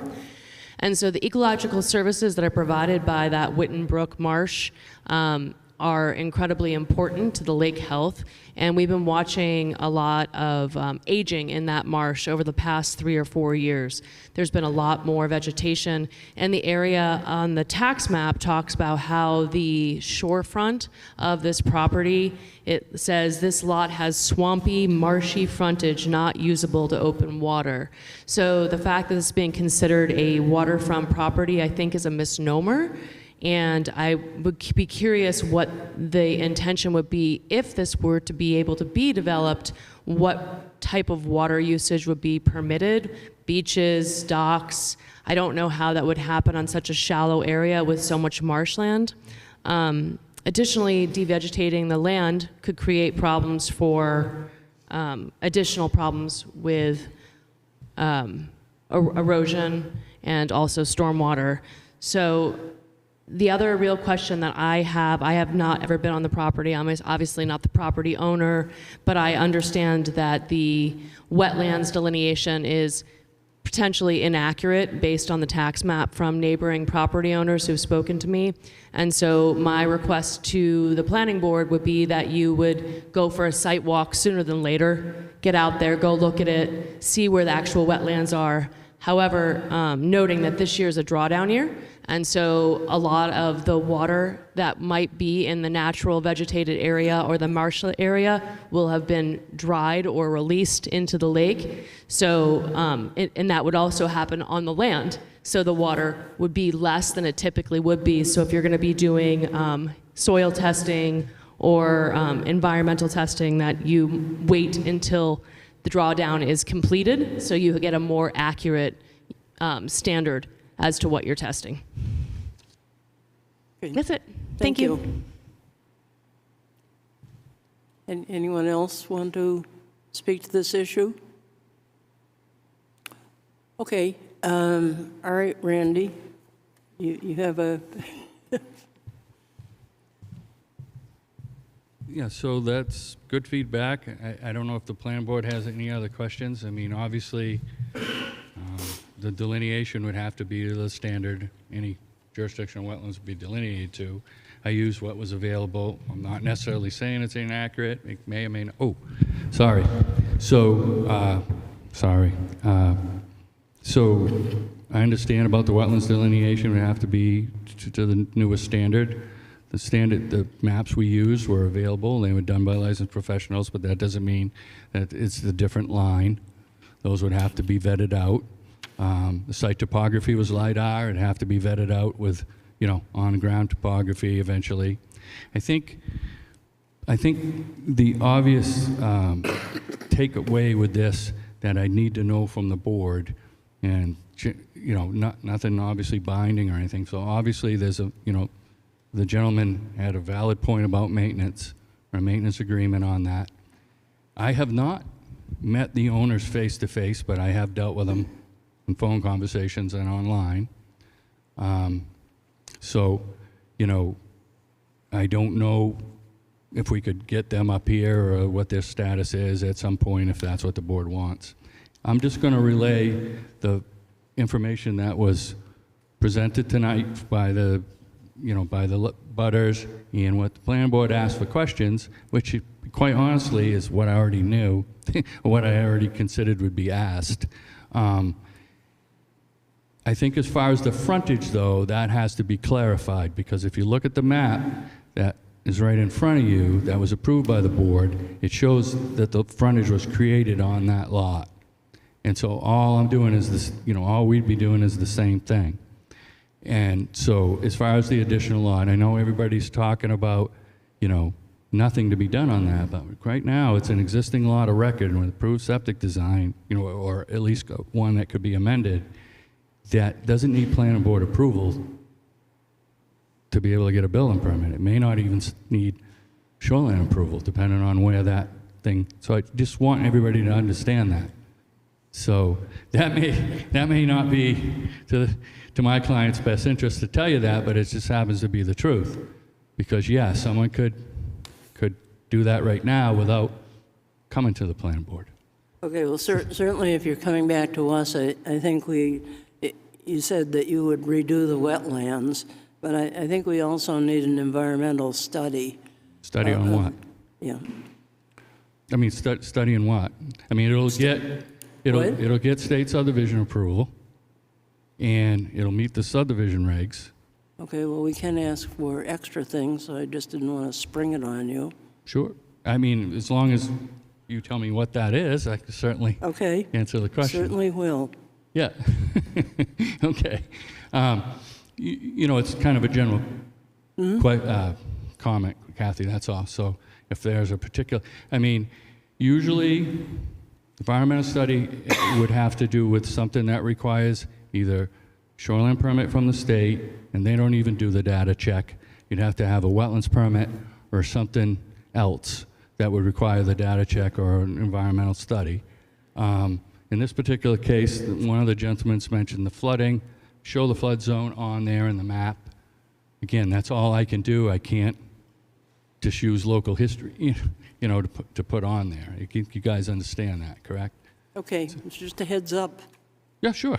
Okay. I have a question in Sure. that if, it seems like the form factor is an issue. It could be an issue if the And planning so board wants to therefore, vote. Yeah. but one thing that might be interesting, and you may know it now, but what the form factor is for the present lot. In other words, anyway, that might be just something that you might we bring did- next time you figure it out. Yeah, and I did look at that. Because if it presently is non-conforming to form factor, and, that may end up being something that the board would like to know. Yeah, and my guess, geez, I did figure that out too, because that was a question I had, actually, Peter. And my memory serves me that it don't because of the long neck, even in its present form. It was a lot closer than this, because that one's. All I'm saying is you may just want to. Yeah, no, yeah, and I think we did, but I don't see where I noted it on the sketch. But that's something, I appreciate the comment. Okay, all right, thank you very much. Thank you. And here's your paper here.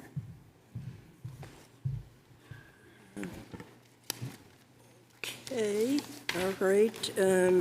Brewster, I think we should add that to the agenda. Want wanna to tell us do the about- surety? What? Want to do the surety first? The next item was surety for Village Well, I Farm. know that, but he's been sitting here for a while, so I was just trying to be polite. Okay, the surety's here too, that's why I Yeah, mentioned it. oh, okay, all right. It's just a motion.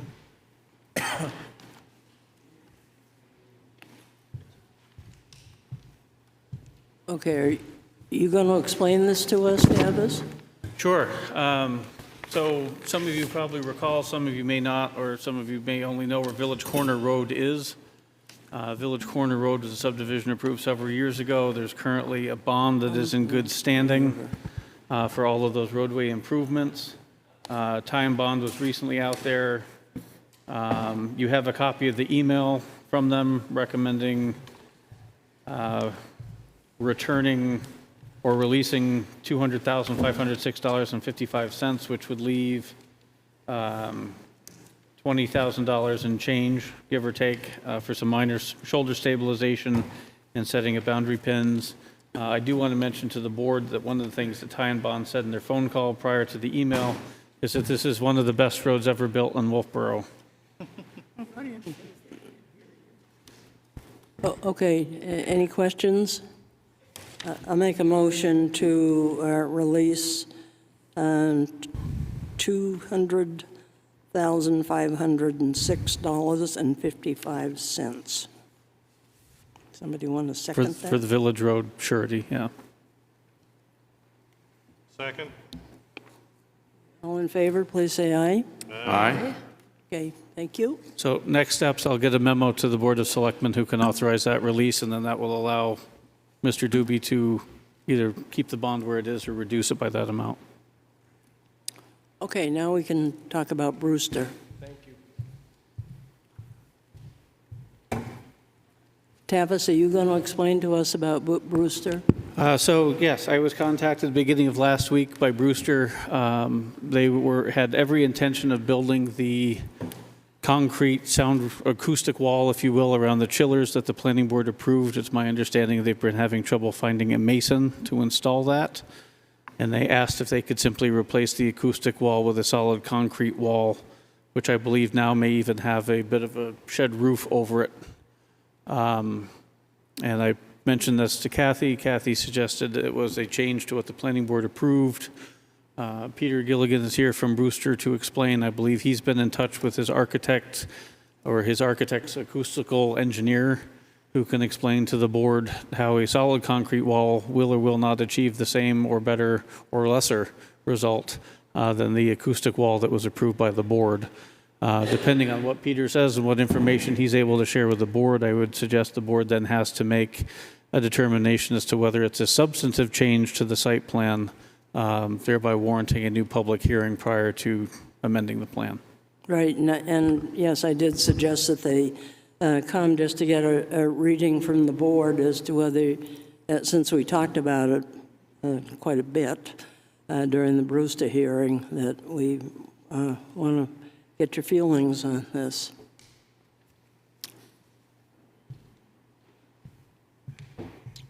Good evening, everyone. I'm Peter Gilligan, Brewster Academy. Thanks, Tavis. I just got a couple of handouts. We weren't able to get this ready since Friday, so I got a couple of handouts for everybody.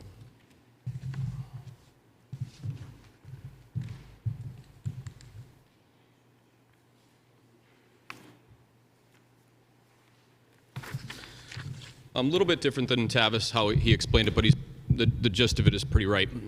As we came before you guys a couple months ago to get approval for the acoustical block sound wall as part of the ice rink, we did contact a few masons, and the first two that we talked to, they asked, why are you going to build it this way? And I said, well, that's how it was designed by the guy from the ice rink company. And after a little more prodding, I said, well, why? Why is this? And they said, well, we wouldn't build it this way. And whenever we hear that from people that are doing the work, we listen, right? So they told us that the way they would build it is to put a solid concrete wall instead of the acoustical block. And then what just the one component that Tavis didn't read out was with then a layer of acoustical paneling on the inside. So think of it this way. If you look at the two documents that I gave you, you have the black one, which is what we had originally proposed. The red one is what we're currently proposing. And I'll save you guys the reading. If you go to page 2 on each, what we want to look is conveniently in the bottom right-hand corner of each, you're looking at the NRC, the noise reduction coefficient. As Tavis explained, we did reach out to an acoustical engineer, and I asked him the question, hey, if you were to build this wall, how would you build it? And he told me he would build it the way the masons told us that it would be built, with a 10-inch concrete wall with sound dampening insulation on the inside. So if you see this on the left, the sound blocks that we had previously come before you and got approval for have an NRC rating of 0.80. The acoustical rating of the material that we are proposing has a rating of 1.15, which is a significant increase in the noise reduction level, or the noise reduction coefficient. So every other aspect of the chiller wall is the same, except we're replacing block with solid concrete. And you know, again, it is a change, but I think it's a worthwhile change to do because it provides a better NRC than the original proposal. Okay, questions? So roof or no roof? Yeah, Excuse me? Roof or no roof? Yep, we also want to put a roof on it. Through talking with the people that are doing the work, they said, you know, this has a hole in the top. You guys are going to get water and ice in here. And we said, yeah, you're right. We should probably put a roof on it.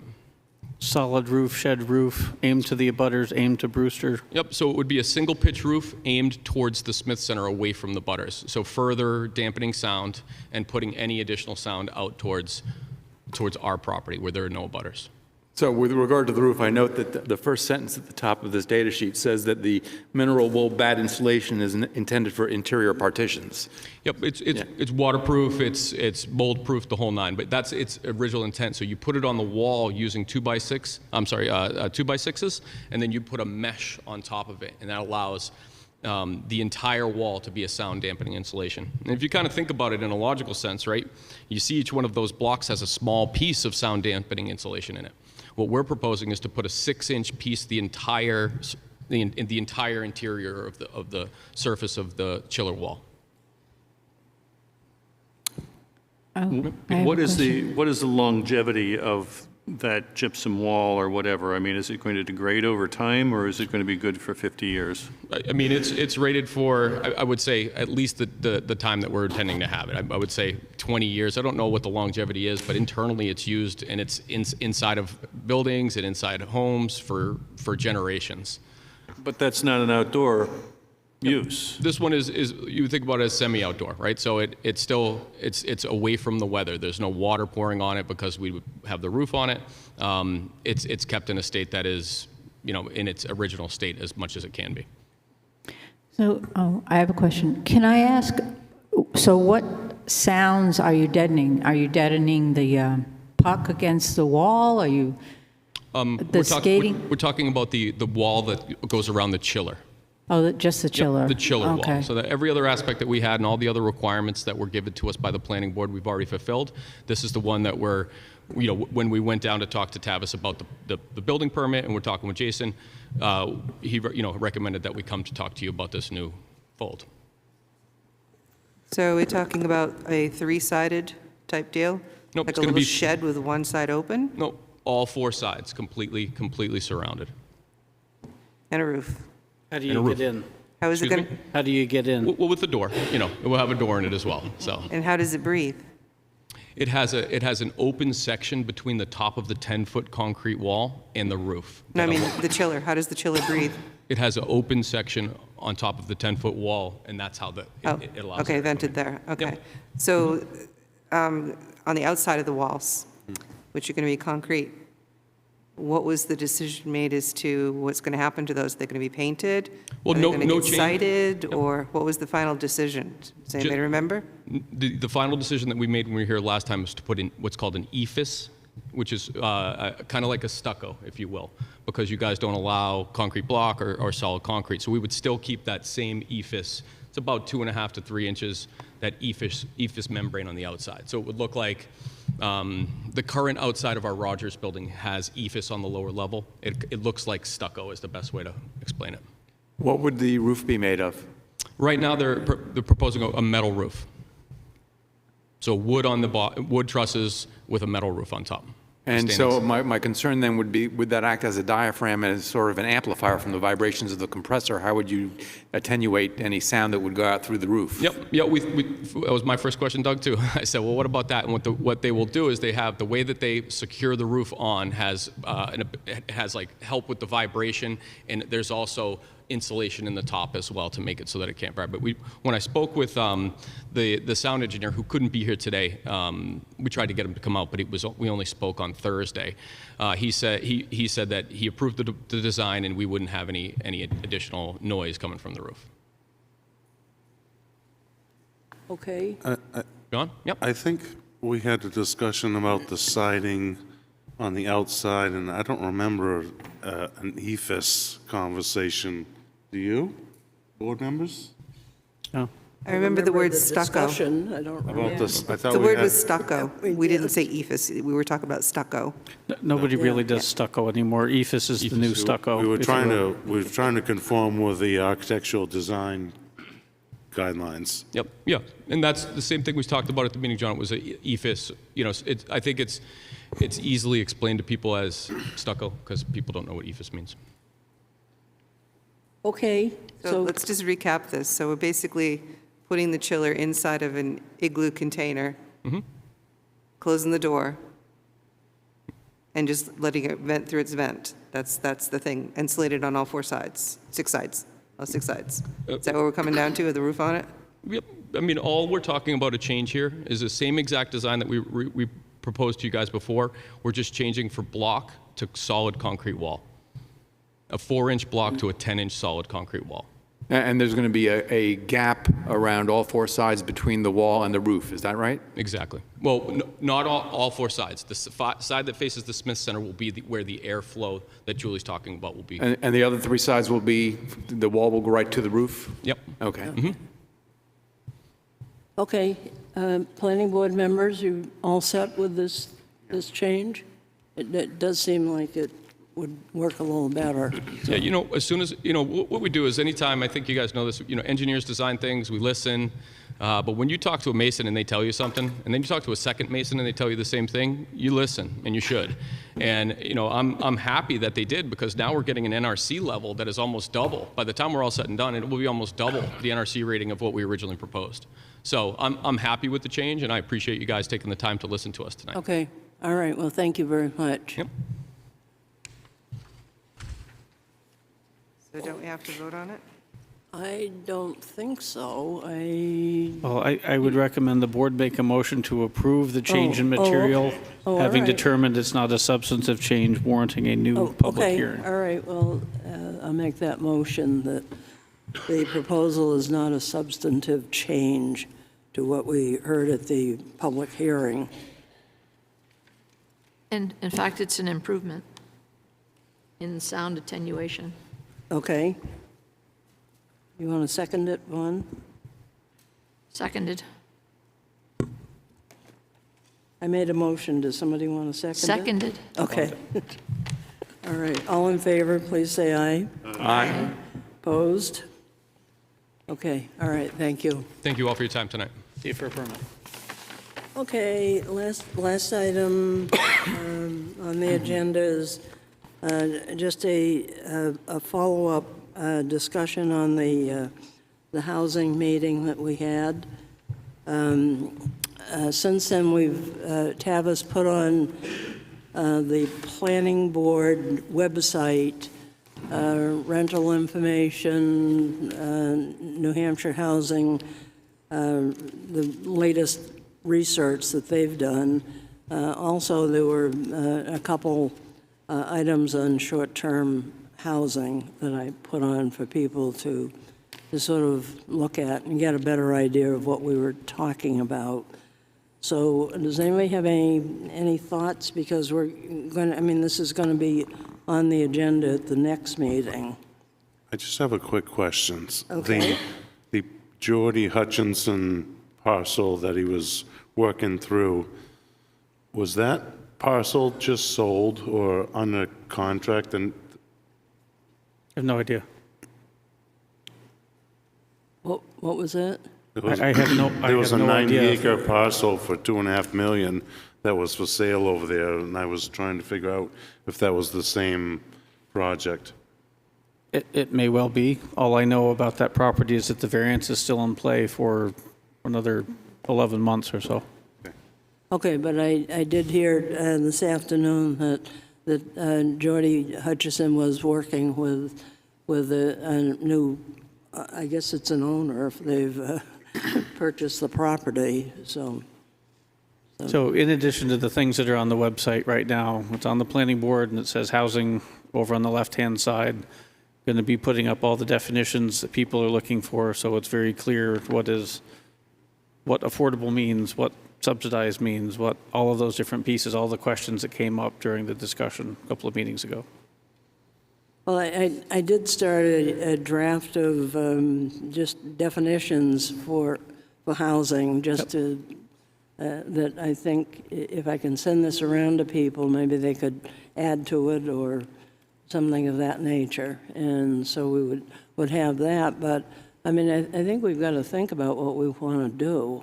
Certainly the short-term rental issue came up, and so I think we need to think about doing that.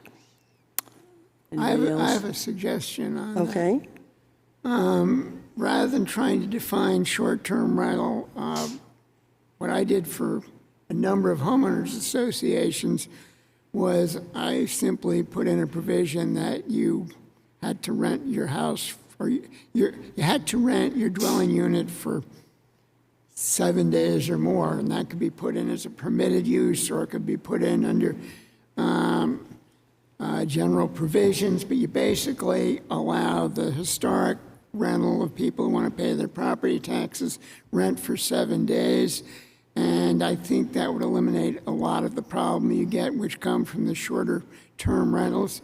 The other part of that, which was also mentioned at the forum, is the overuse of properties that are 3-bedroom and they're advertised as sleeping 10 or more, people who have houses with cellars that are wall-to-wall mattresses. I think with the lakes and with the overuse of septic systems, that's a potential problem. And I think where you have the grandfathering issue with regulations through the zoning ordinance, if you adopt a housing ordinance, making a health ordinance requiring that short-term rentals register and that they abide by certain code and safety standards, that would solve that part of the problem. Okay, thank you, Roger. Well, and anyway, people would think about this so that we can have a discussion at the next meeting. That would really be helpful. And I'll send this that I started on around to people, and if you could just kind of take it and add to it, or take it off, or amend it, or whatever. That would be great. So I think we should consider looking at the short-term rental definition that we were proposing next time and explain it more carefully to the population. I don't think limiting it to 7 days does anything for eliminating short-term rental properties coming forward in the future. I mean, 7 days, that will eliminate the rental housing stock still. And I think that that is an ongoing problem. Well, and wasn't that bit about if we don't have a definition, we can't regulate it at all? Right. So we still have to put that up for vote before we do anything. Not if you simply put in either something that prohibits rentals for under 7 days. And But we don't have a definition of a rental either. So you can't regulate it because there's no definition. You put in the ordinance that either you cannot lease your property for less than 7 days, or you have to lease it for 7+ days for any resident, any dwelling unit. And what Conway got in trouble with when it lost its case on accessory dwelling units was their definition, and the court found that it met their definition of a dwelling. And if you just say you got to rent it for a minimum of 7 days, that solves that issue. And I think that's really the part. I mean, some places have homeowner restrictions or condominium restrictions that say you have to rent for 30 days. And I drafted those as well as in between. And that's... Well, what you're saying, Roger, is you want a 7-day, and I think Vaughn is talking about a 30-day, and so therefore it is a question of the number, perhaps, rather than the validity of it, or how it works. No, I mean, if you want to do 30 days, that's, I think historic, I'm looking at what people might support, or I think are more likely to support, and I think many people with shorefront property have leased their property for 7 days, 2 weeks, and I think the worst offenders are the 1 night, 2 night, 3 nights. And there's a house on North Main Street that has 10 cars in front of it. I think last time I went by, there were more than that. And, there you are on town water and sewer, but if we're talking about housing, having these rental properties pumping enormous amounts of sewage into the system, that will limit the capacity. I think also that we need to, basically for health and safety issues, have all of the short-term rental or all of these rental properties have or be somehow controlled by, they sign up and have a yearly registration. And so then we know how many people are supposed to be on the septic, or how many bedrooms are supposed to be on the septic system, and you can then end up dealing with that kind of issue. And so therefore, I think that, the registration fee could be $5, but it is going to get a database to say what is going on. In other words, it's not going to be an onerous thing. You're not going to be saying, oh, I can't afford to have this because I have to pay a huge fee. But the idea is that it is to document who is renting and what the size of their septic systems are, and to make sure also that they have appropriate fire safety, which I think is an important thing. And I think if we're dealing with this thing as a town, we need to make sure that those things are kept in good place. Okay. Those are all well and good, but those become new rules that don't apply to anyone that's already doing it. There's no grandfathering from health and safety rules. Okay, I know, but the building already has occupancy as a single-family home. I don't know if it would be determined a change of use if you came in and said, I'm going to rent for 7 days. So I don't know if you'd have the ability to go in and say, you've got to comply with, because which version of NFPA do you have to comply with, today or the vintage of the home? In order to be... What it would apply to is you can't put 20 people on your 2-bedroom septic system. And that, I think, you're not grandfathered from. That's fine. And so, I mean, people who are have short-term rentals now, I think they probably can be grandfathered.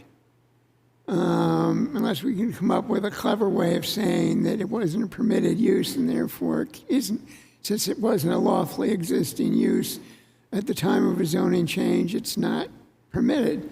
But I think at least the health regulations would do something to address the problem of the overuse of waterfront septic systems. Last year, the planning board seemed more interested in preventing short-term rentals in order to create longer-term rentals as addressing the housing need than it was about septic systems. Well, I mean, I'd be happy to reduce short-term rentals if we can come up with a way to do that, but I'm not sure if somebody has a lawfully existing short-term rental, which the current ordinance is determined does not prohibit, they're grandfathered. They Correct. stop renting for a year, we've got them, but If we can prove it, yeah. yeah. But I think it at least addresses part of the problem and doesn't address the, may still leave the part we can't address in place. So I think we're talking about housing in these forums. And the problem with the short-term rental and housing is it eats up the rental stock. So never mind this, I mean, that's another issue, but I think we have to define short-term rentals in order to prohibit them going forward. Not going backwards, because there's little you can do to somebody who's already renting. But if you just prohibit rentals for under whatever the magic number is, you've prohibited them without having to worry about whether your definition includes a loophole. But you can't prohibit anything that doesn't have a definition. Sure you can. You can't. That we ran into this problem, that we had to make the definition before we could actually act on it. No, I think Roger's point is that you don't need to define a short-term rental if you're just regulating all rentals. It doesn't matter whether you consider it a short-term or long-term, you're just defining a rental period. Then we'd have to define rental. I would not agree with that. I think that that's a sufficiently well-known term that people will know what you're talking about. Okay, well, anyway, give it some thought so we can have a good discussion and get going on some of these issues. Let's see, public comment? Kathy, the one other, Oh, sorry. no, there is the neck, if you want. Oh, okay, well, it's not on the, that was Well, neither on- was Brewster, but right. But the Nick is here, and we suggested they could come to see if, Oh, okay, all right, sorry. so when the Nick received site plan approval, there were a number of things shown on the site plan, and there were a number of things stipulated in the finding, or in the conditions of approval. The approved site plan has a proposed building outlined on it. And Holly from the Nick is here. Holly came in a couple of days ago and said, I would like to put a building where the site plan says proposed building location. And once again, it was determined that it would best go to the planning board to find out if a new hearing and site plan review would be required to construct that building, or if the existing vested site plan would suffice for building location. So now she's here. Okay, go, why don't you, I'm sorry I didn't bring food. I know it's late. So thank you for allowing me to speak tonight. And thank you, Tavis.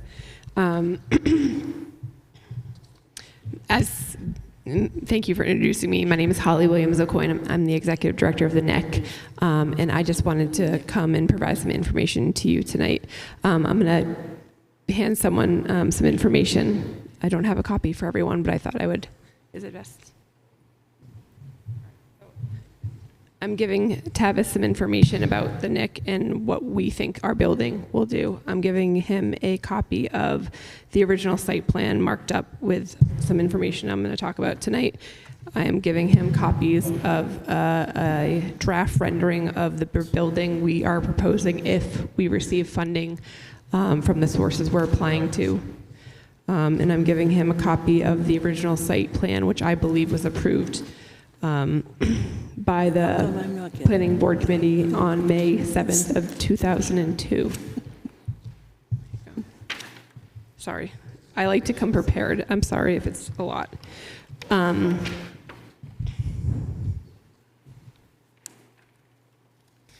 So if most of you already know, the Nick is a 27-acre recreational facility on Route 28 in Wolfeboro. We've been serving our community now for almost 17 years. Approximately 150,000 visitors frequent our park every year.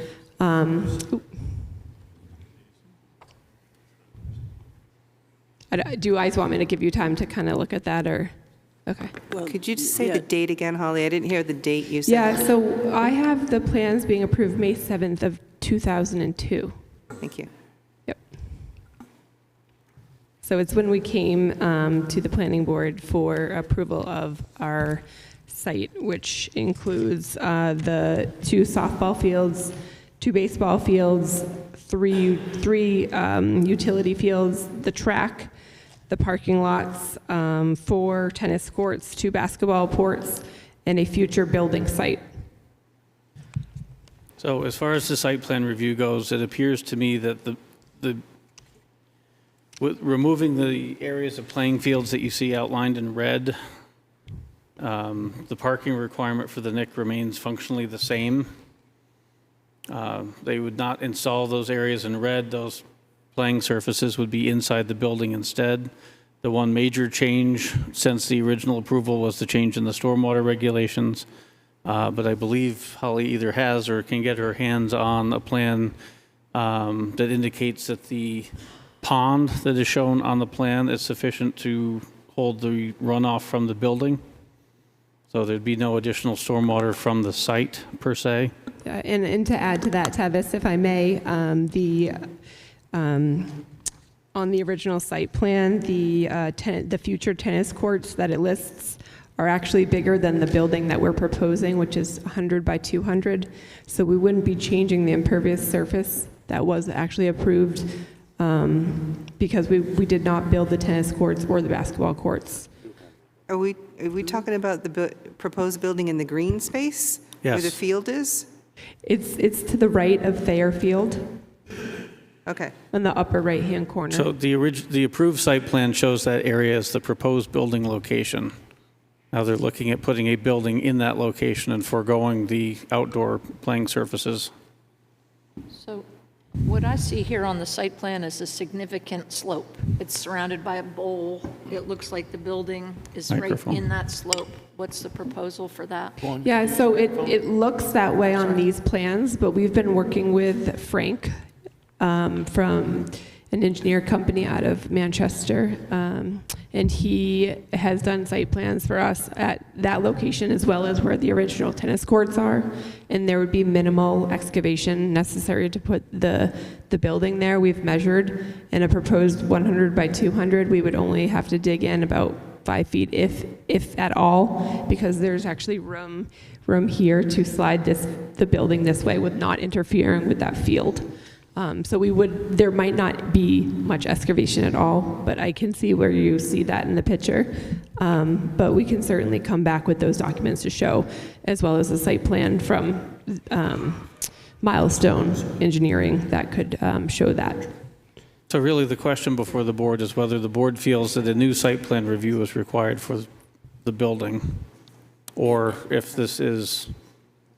Yeah, no, I don't think this building was really looked at. I mean, I wasn't on the planning board then, but, I mean, I really think that we need to take a look at it through site plan application. And that just means getting an application in. We could do it at the beginning of December. Yeah, so the reason I came to Tavis is because we have some funding opportunities available to us that could make this project a lot more possible than it might if we didn't have them. One of the applications being due at the end of this month. Again, sorry for the late notice, but there were some news that came to us that made us realize that we would qualify for some of these funds, which is why I came to Tavis now. If we're able to get either preliminary approval tonight or approval by the 5th, then we would be able to apply for the funding. If not, unfortunately, some of that funding we'd have to forgo applying for that. So that's why we're here trying to figure out if perhaps we could shift the original tennis The courts. other thing that concerned me is that generally we send out notices to the neighbors, and Yeah, no, I understand that. this is pretty close, so. Did you say approval on the 5th would be acceptable? Approval on the 5th would be acceptable, ideally. Oh, on the 5th of December? If we could get the approval done by then, that would. But so- December 5th. 'Cause December. that is your meeting day. Yeah, so one of the funding opportunities is due November 30th. So I can't submit anything to that one source after the 30th. I certainly could include a memorandum saying that, this was approved contingent on us saying we'll meet all the qualifications and, everything in the application that I've seen, which we plan on doing regardless, because we want to do our due diligence throughout the entire process to keep everyone happy and make sure the NIC's in, accordance to the town regulations. But again, if they might take that into consideration, but it's not as good as a preliminary approval saying that you guys approved this contingent on. If I could get that tonight, this funding to help us fulfill the ongoing needs of our community would be more likely for us to get. So I know it's a stretch, but if there's any way to get an approval contingent on those documents, that would help our case for potential funding for expansion of the NIC that would meet the needs of our community. Oh, okay, so you're saying you think you could get a short, just a short-term release on that November date so that we could deal with this in December?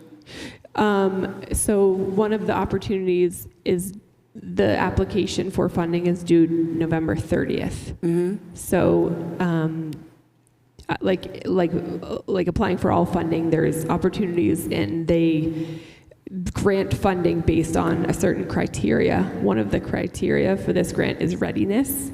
And community support, as well as approval from town planning boards like you, is something that gives them more confidence in a project. So if I go to them and say, well, we're on the agenda for the 5th, we hope to get it, then it's less likely that they'll consider our application. Whereas if I can say they've given us approval contingent on us meeting these expectations, then that's more likely that they consider our request for this one source of funding. Conceptually, I don't think there's anything preventing the board from approving it.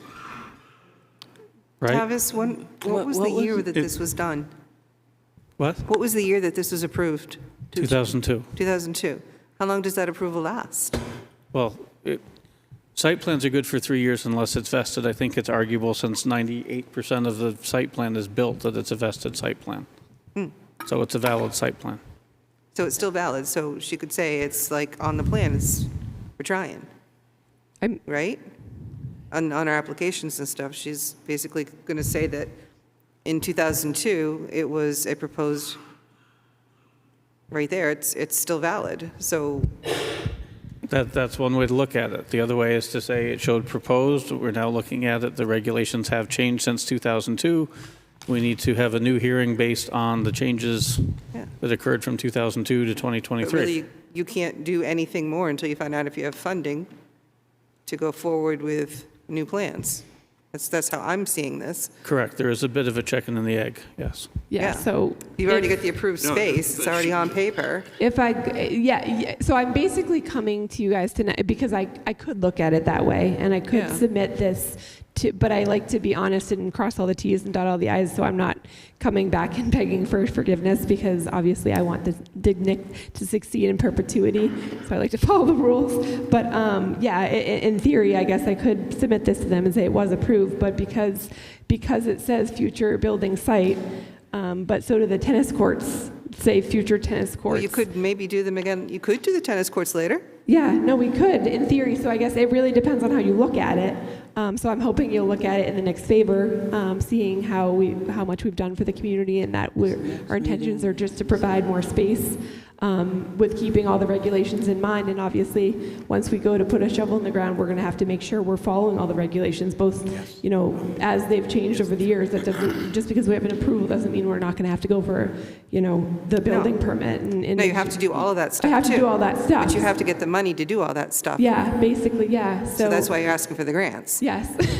So this is supporting me to get funding, potential funding for this project, which, I'm giving you information that the NIC hasn't shared publicly yet, because it's kind of when there are funding opportunities that come up, they're, usually on a timeline, but we're giving this to you guys because we want your support, we want your input, and we want to, we want this to be successful. So we're taking it in strides, but there's some things that we have no control over timing-wise. So this is an opportunity we'd love to take advantage of, and we know it's not ideal to rush something like this through, but we will, of course, come back with our plans for building if and when we do it. It's just we want to know if we get the funding, if it's out there. We'd like to get our hands on it to succeed. They have about a 28,000, 29,000 foot footprint there now. The new proposed footprint is 20,000 or so. Can't we have her update the existing plan and shrink the size of the structure? There's 28,000 square feet of court they could put in based on the approved site plan. You're foregoing Impervious. 28,000 square feet of impervious, giving that up and putting in 20,000 square feet of impervious. So And that's what the drainage was built for, was that much space. So I think we're going down in size and not up in size. So It's really an update. yeah. So my only concern is that this footprint is not shown yet on this site. I'm not saying they can't build on the site where it's shown, but there's definitely a grading issue, and there's going to be runoff and water that we have to address. It's not as serious as you might think it. No, the me. grading. You're looking at this. No, we're talking Well, here. I think really the best we Oh, can wait, do. I don't even know where you're putting it then. If you go out to the NIC, if you've been out to the NIC, I think it's back here. seen the wall that we put up last year for the lacrosse team, that is 85 feet from the edge of the field and is built into the wall that you're talking about. We would be coming out further. So if we were to do 100 and if we were to start right where this is, we would dig 5 feet into the berm.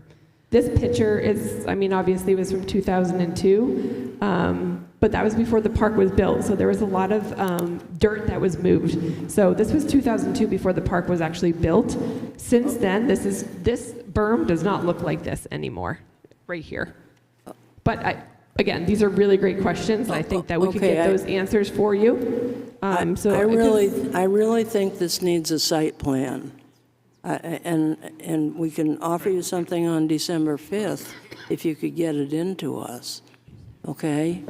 That's my feeling. I don't know Okay. if we want to vote on it or not, but that's how I look at it. Similar to the last one, or the Brewster one, I'd recommend the board make a determination that this is a substantive change warranting a new hearing or not. Okay, well, I'll make a motion that we, entertain a site plan application for December 5th. I'll second that. Okay, all in favor, please say aye. Aye. Opposed? That's a full application. Just clarifying the motion. It's a complete site plan application. Okay. Is there any way to get conditional approval tonight, just so that way when I apply for the funding, I can say it's conditionally approved, contingent on the full site approval on the 5th of December? I don't really think so. We've had Brewster come in with plans for the future. They come back when they want to do something. build a dorm or whatever.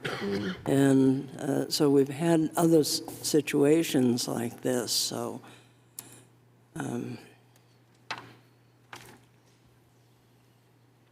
Anyone else want to? No, I would say it's certainly the timing is unfortunate, but I think given the substance of the changes being proposed, I think it warrants further investigation from the planning board. I think it's difficult, based on the limited information that we received this evening, to give a conditional approval. Okay, that's understandable. So is it reasonable to believe that we'll be able to be on the agenda for sure? I don't know what else you have. Yes. Okay. As long as you turn in a complete application by the application, 21st, you will be Yep, on the 5th. I can do that. Okay. All right. Can you confirm tonight what exactly is required of the NIC in order for, because I want to apply for this grant, but it's a big one, time consuming. So I want to make sure that I have success and that our application does get approved on the 5th. Okay, So well, is there any way you can all tell you have me- to do is talk to Tavis, and he can tell you exactly what you need to get into us tomorrow, okay? Okay. And Tavis is also able to guide you through the Yeah, next week right. on how to make sure it's completed properly. Okay. All right. I want to say, Holly, I'm still leaning towards the side saying, you should fill out the grant forms anyway, Yeah, right. Because in that grant world, they realize that you need the money to do the thing. And if you already had the money, you wouldn't need the, you know what I mean? So that can be part of it also, is that, we're working towards. Yeah. But we obviously need the money to figure out if this is even something we can figure out. Yeah. You know? No, that's reasonable. Thank you. I really appreciate the time to talk and for your feedback. I will be back on the 5th. I Okay. look forward to that. Thank you. Okay, very good. Wait, Thank you. Well, he just recused himself. Yeah, but perhaps we can make a public comment, I don't know. Okay, well, we'll get to the public comments now. Do you want to? I don't understand what you're doing, Roger. We've already decided what we're going to do. Yep, Roger Murray. The reason I'm sitting back there is over the years I've provided informal advice to the NIC.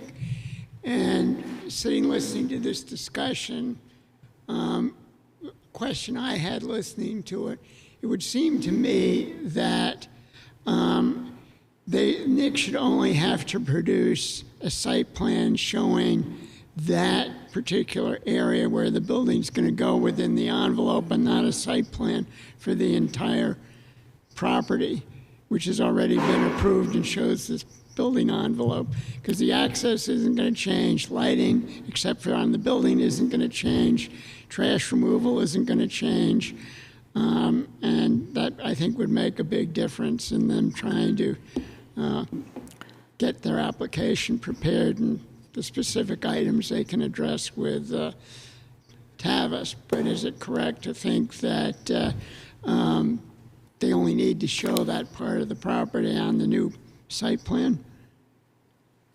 So I think at a minimum, we have to talk about where the footprint actually is. Yeah.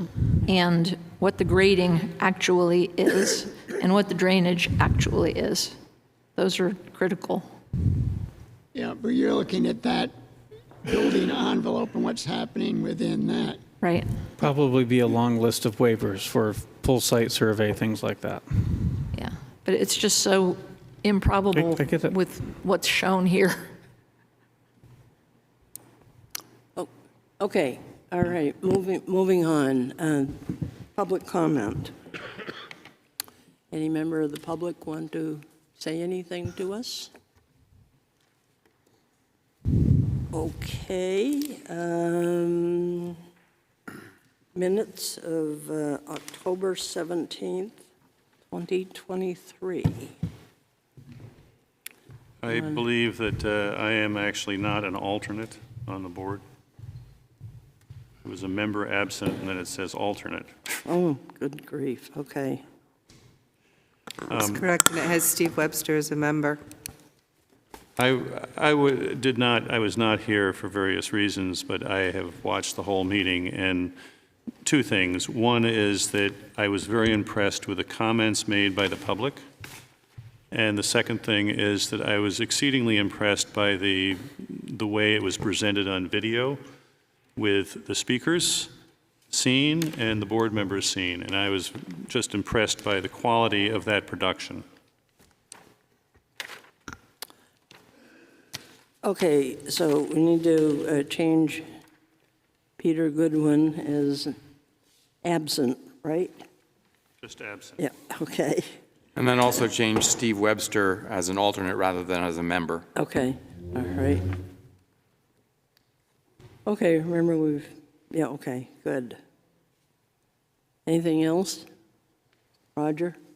No, Okay. All right. I feel like I failed. What? I'll make a motion to approve the October 17th, 2023 minutes with the corrections as noted. I'll second that. Okay, all in favor, please say aye. Aye. Opposed? Okay, I'll make a motion to adjourn. Second? All in favor? Aye. Thank you, folks.